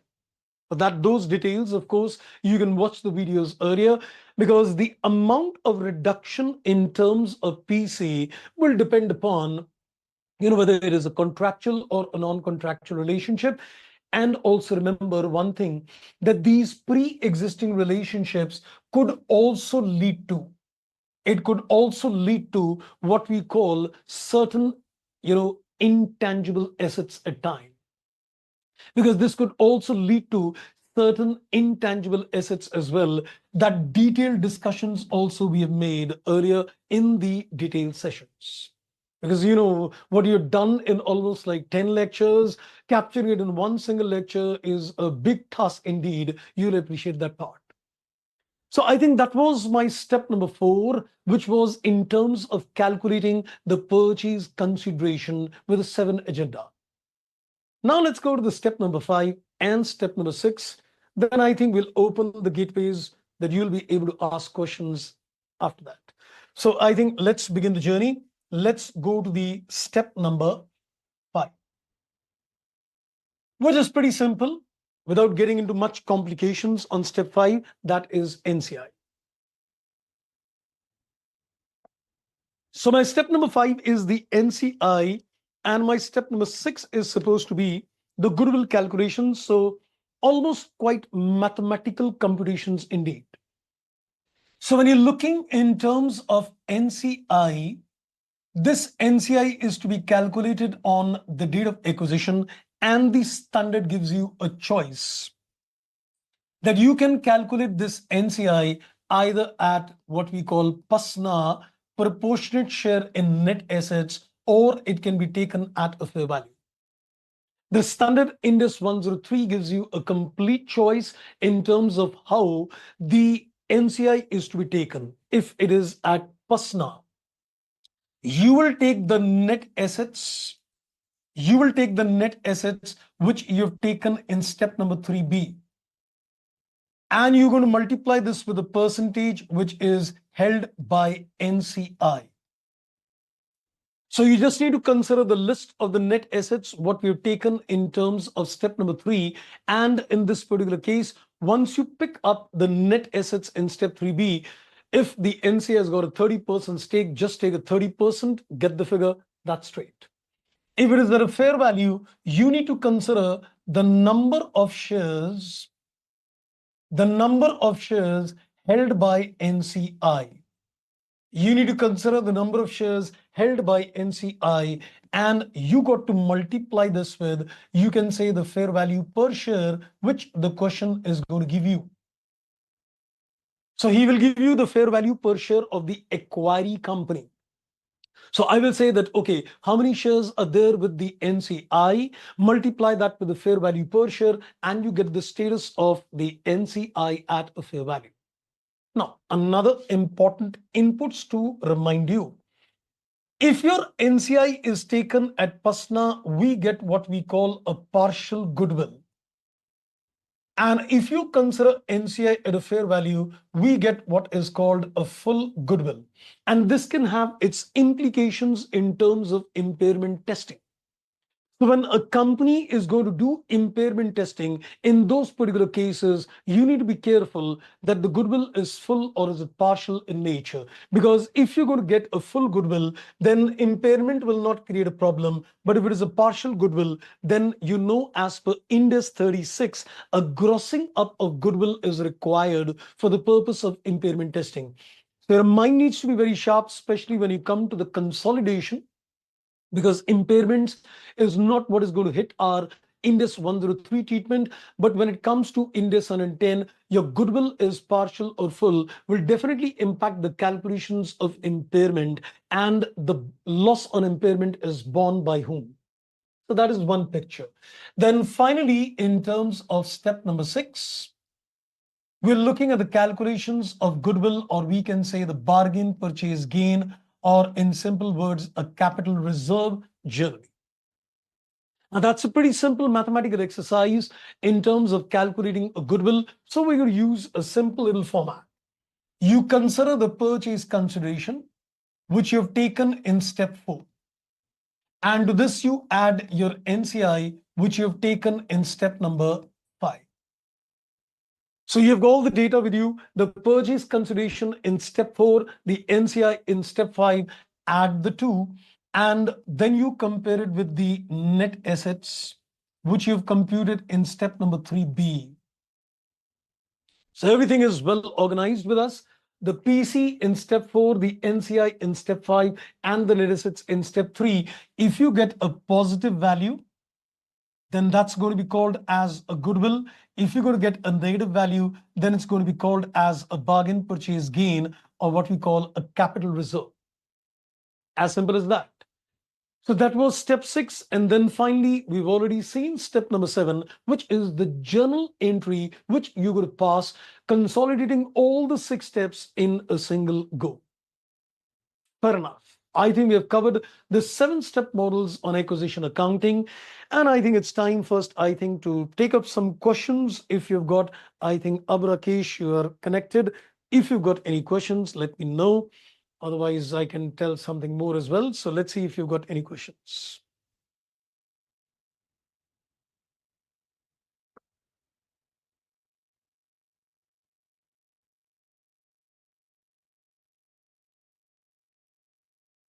Any questions you've got, Abrakesh, to ask?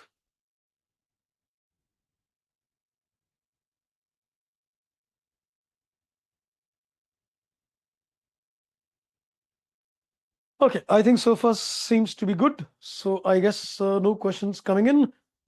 Please unmute. Oh, sorry, I'll just do that. Yes, please go ahead.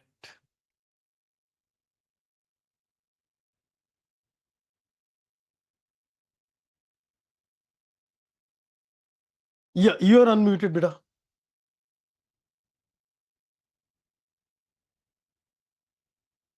I can't hear you.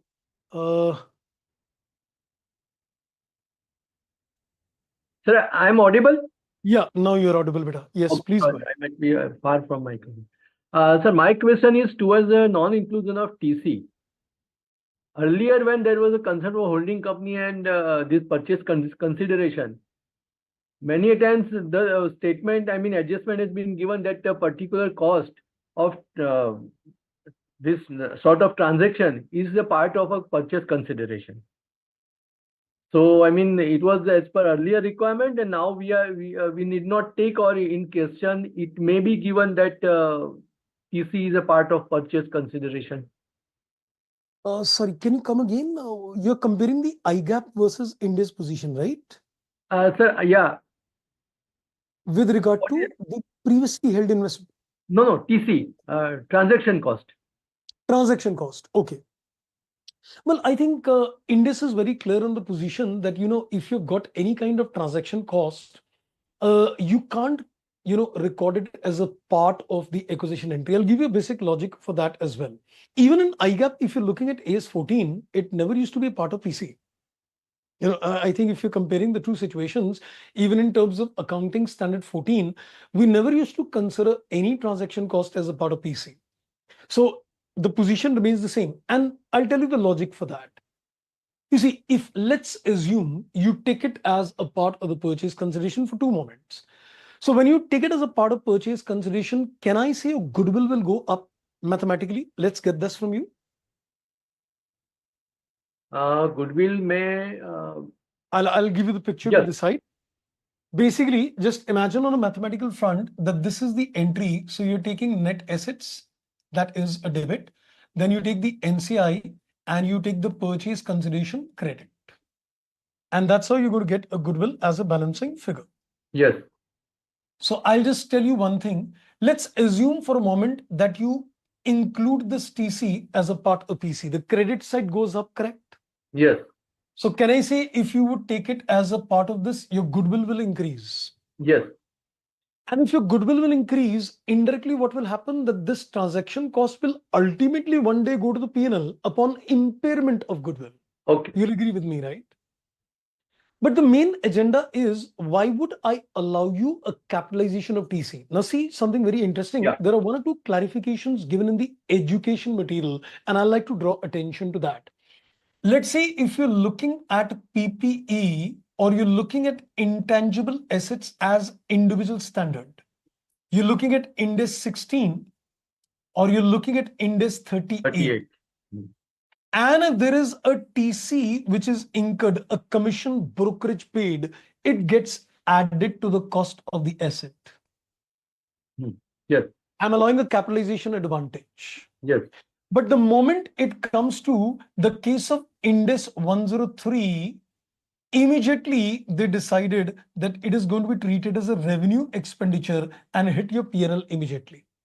Okay. In this case, you're getting an advantage of spread over. It enters in the P&L in the form of depreciation, amortizations later. But then they decided that under Ind AS 103, it's going to be treated completely as revenue in nature. They didn't want to allow the benefit being spread over or deferred.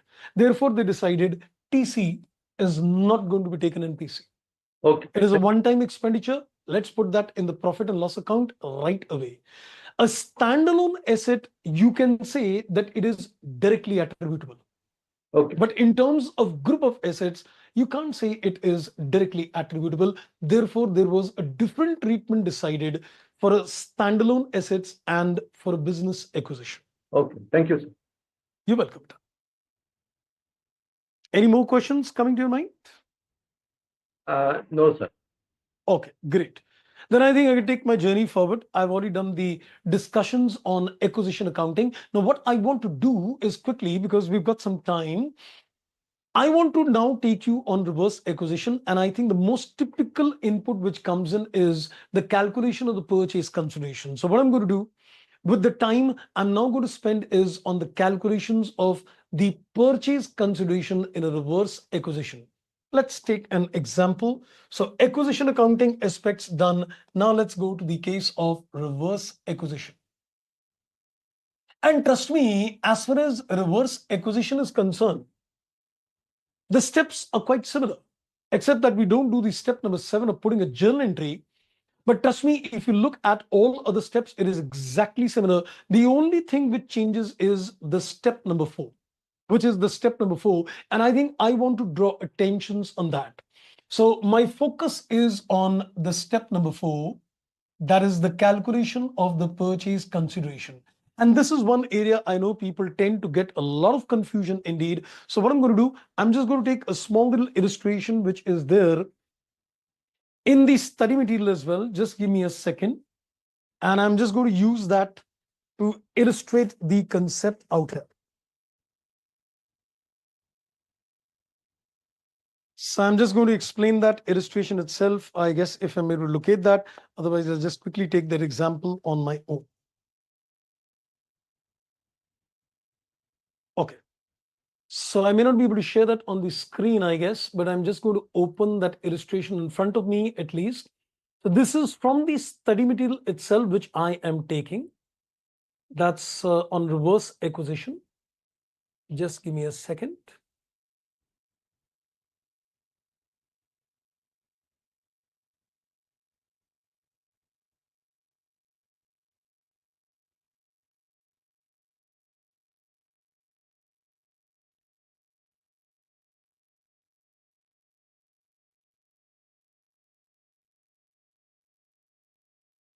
I'll take the same figures. I'll just tell you the page number where it is there. And you can just open it in front of you and we can just make a little walkthrough on the calculations.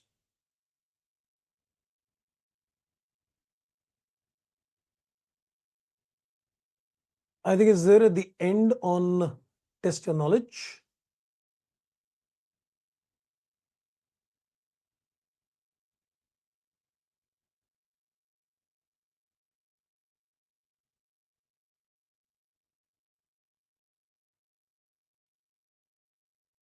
Yes, it is the question number 2 in the study material that is given on page number 12.121.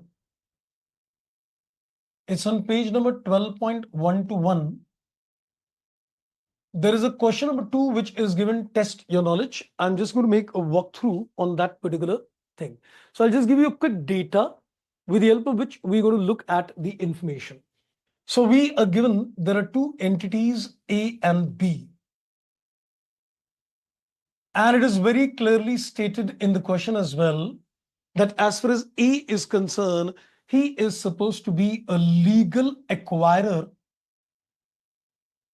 And we very clearly stated that he is supposed to be accounting acquiree. And we are also very clearly stated as far as B is concerned, he is a legal acquiree, but he is supposed to be an accounting acquirer.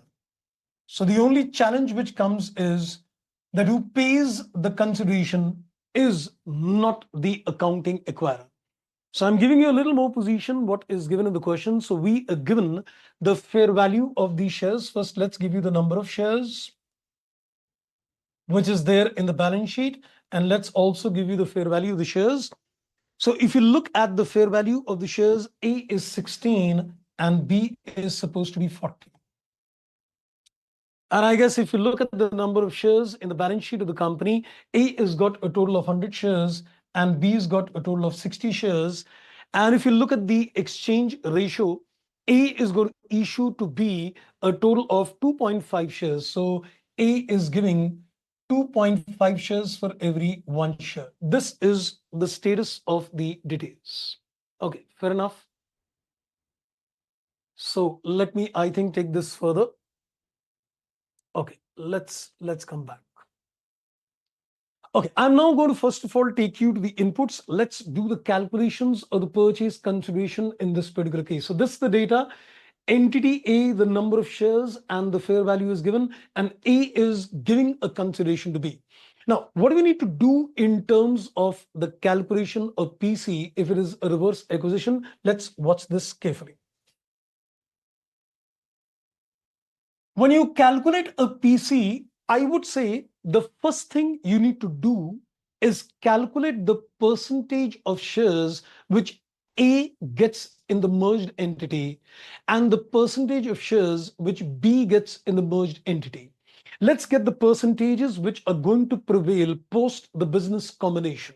Now, in this particular case, we can see that as far as A and B are concerned, he's got 100 shares and he's got 60 shares. And we told him that we'll give you 2.5 share for every 1 share held. Which means A will land up issuing a total of 150 shares to the shareholders of B. So when you land up issuing 150 shares, let's see the percentage which is post-business combination, which is held by the shareholders of A. So we can say A is got a total of 100 shares and the share capital post business combination will become 250. So if you calculate the percentage, it comes to 40%. It comes to 40%, and therefore it is implied that the percentage which B shareholders gets in the company is 60%. So therefore B gets a control and therefore it's a reverse acquisition. But when you're calculating your purchase consideration, you need to first of all get the status very clear. That what is the percentage stake which A gets in the merged entity and what the shareholders of B get in the merged entity. This is like the first stage of computation you need to do when you calculate a PC. Next. When you have done this particular calculation, now what you need to ask yourself that what did B desire? Put yourself a question that what did B desire? He desires that he wants a 60% stake in the entity. Now put across a question to yourself. If B would have issued the shares to the shareholders of A, if B would have issued the shares to the shareholders of A, how many shares he would have given in his own company?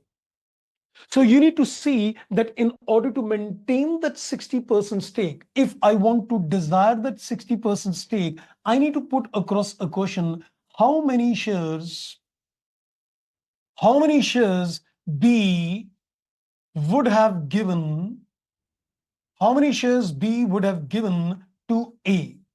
So we need to put across a question that if I want to maintain a 60% stake in the company, how many shares would have given to the shareholders of A if I would have got a 60% stake in the company? Now, as far as B is concerned, it has got 60 shares in his own company and he is willing to give X shares to the shareholders of A. Watch the calculation carefully. We're looking at the shares of B and we're saying that B has got 60 shares in his company. And if he's willing to give X shares to the shareholders of A in such a way that he's able to maintain that 60% stake in the company, how many shares would he give to A? So it's like a stage by stage computation. So I would put it like this, that the stage by stage computation goes like this. This is like step number 1. And this is like step number 2. Every time, sir, you've got 3 steps, and then you've got a step number 3, which is the final calculation in terms of purchase consideration. So I think in order to calculate a purchase consideration in a reverse acquisition setup, you need to first of all identify what are the percentages post business combination. When A would land up issuing shares to the shareholders of B, what is the percentage which A shareholders will get in the merged entity? What is the percentage stake which B shareholders will get in the merged entity? Get that status. And then take that status as a base that if B wants to maintain a 60% stake in the merged entity, so if he would have issued the shares in order to maintain a 60% stake in the merged entity, how many shares he would have issued? So he's got 60 and he would have issued another X number of shares to maintain a 60% stake. If you solve this, X comes to 40. So that would answer the step number 2, how many shares you would have issued, had you given shares to the shareholders of B. Now, when you calculate a purchase consideration, B would have given 40 shares in his own company. B would have issued 40 shares in his own company. And if you look at the fair value of B, it is coming to 40 rupees per share. So he would have given 40 shares in his own company and the share is worth 40. So the purchase consideration comes to 1600. But trust me, the journey does not end out here. There is another interesting insight which is given in the study material, and this illustration is there in the education material as well. And they've drawn references to one very interesting para in terms of that if your consideration is paid only in shares. Mind the words, if the consideration is paid only in shares, the issue is what is a purchase consideration? Is it the fair value of what you give, or is it the fair value of what you get? You heard me correct. The standard says that if the purchase consideration is paid only in the form of ordinary shares, you need to put across a question to yourself that is the purchase consideration the fair value of what you issue, what you give, or is it the fair value of what you receive? And the standard says the fair value of what you receive is supposed to be more reliable in nature. So alternatively, the calculations which we need to do, instead of considering the fair value of what is given, we need to consider what is the fair value of what we acquired. So what does B acquire by issuing a 40 shares to the shareholders of A? If B would have given 40 shares to the shareholders of A, he would have got a complete control over that company. And he would have got a complete control of the company. That means all the 100 shares of company A would have been under his control. So by giving a total of 40 shares, you would have got 100 shares under your control. And what is the fair value of these 100 shares? It is supposed to be 16 per share, and that also comes to 1600. Now the question arises, is this by chance or is this got to be? Well, you can notice something very interesting. The fair value of the company A is 40 and the fair value of company B is supposed to be 16. Oh, sorry, the vice versa. So you can see that the 40 rupees is for B and 16 is for A.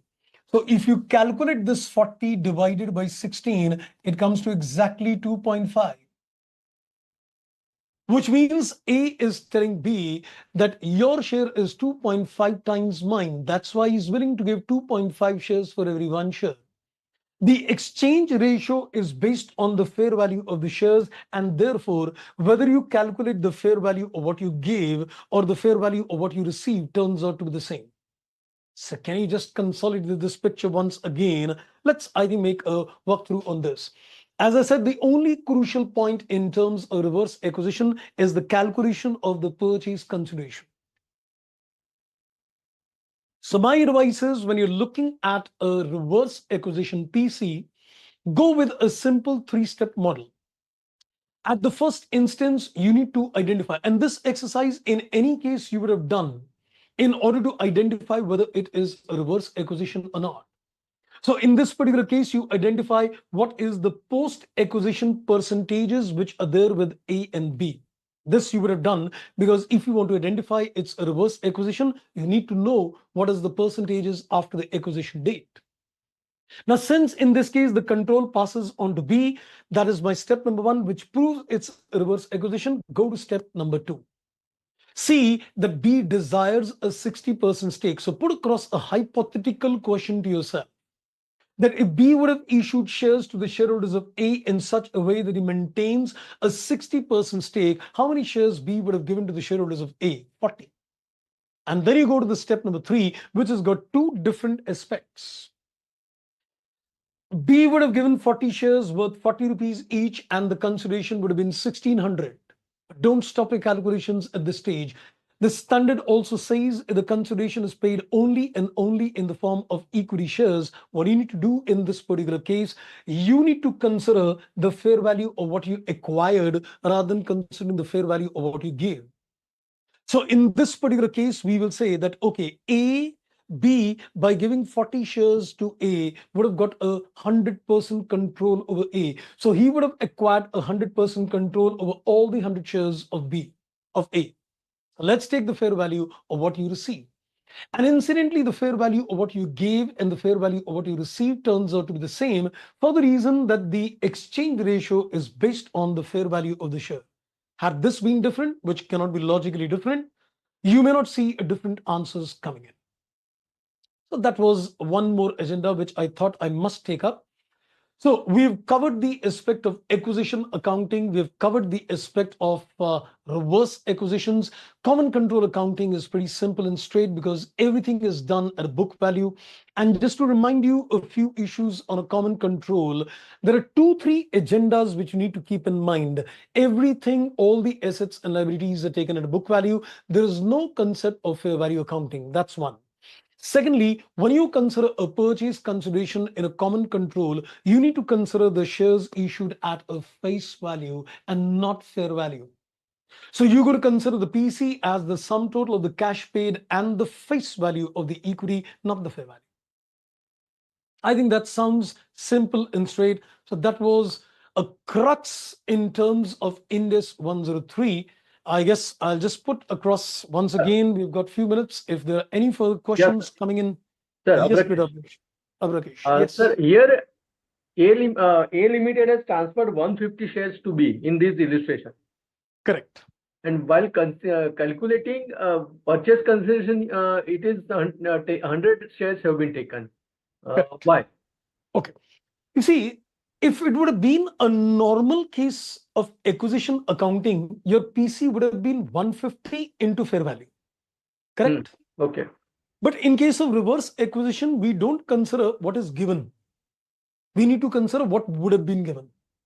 So when you're doing the step number 2, we are trying to calculate what B would have given to A. The PC is based on what would have been given. Yeah. So B would have given 40 shares worth 40. That is one.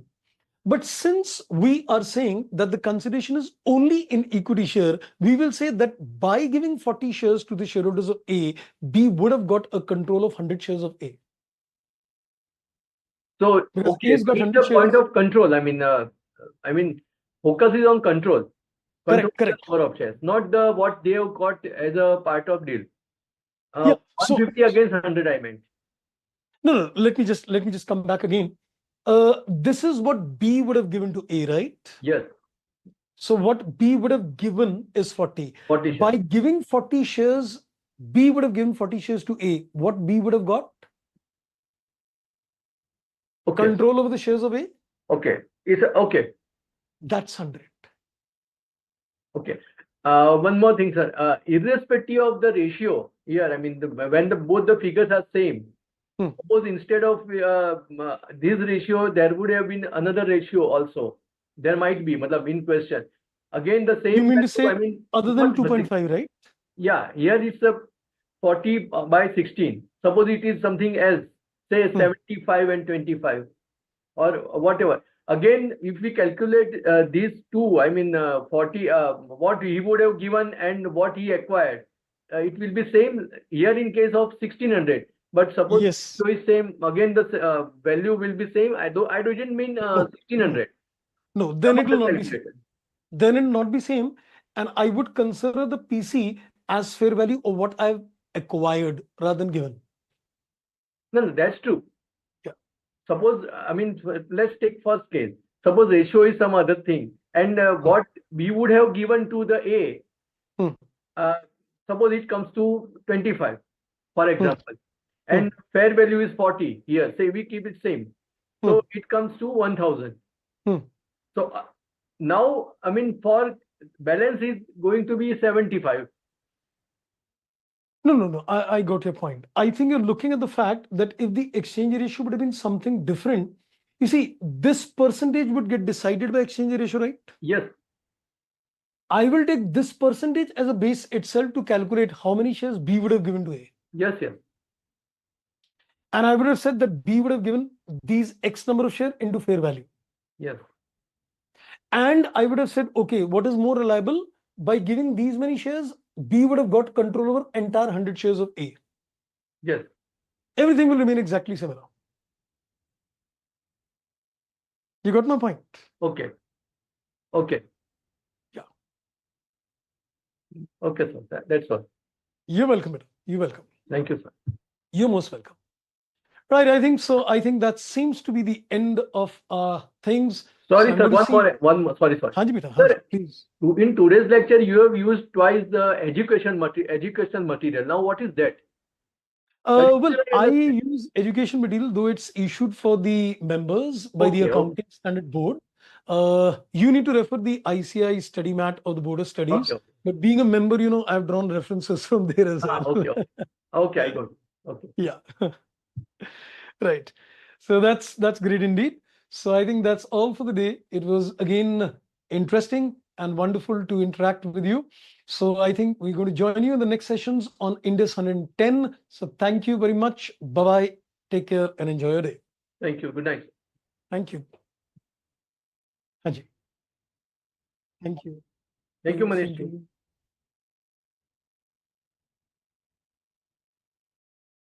Recording stopped.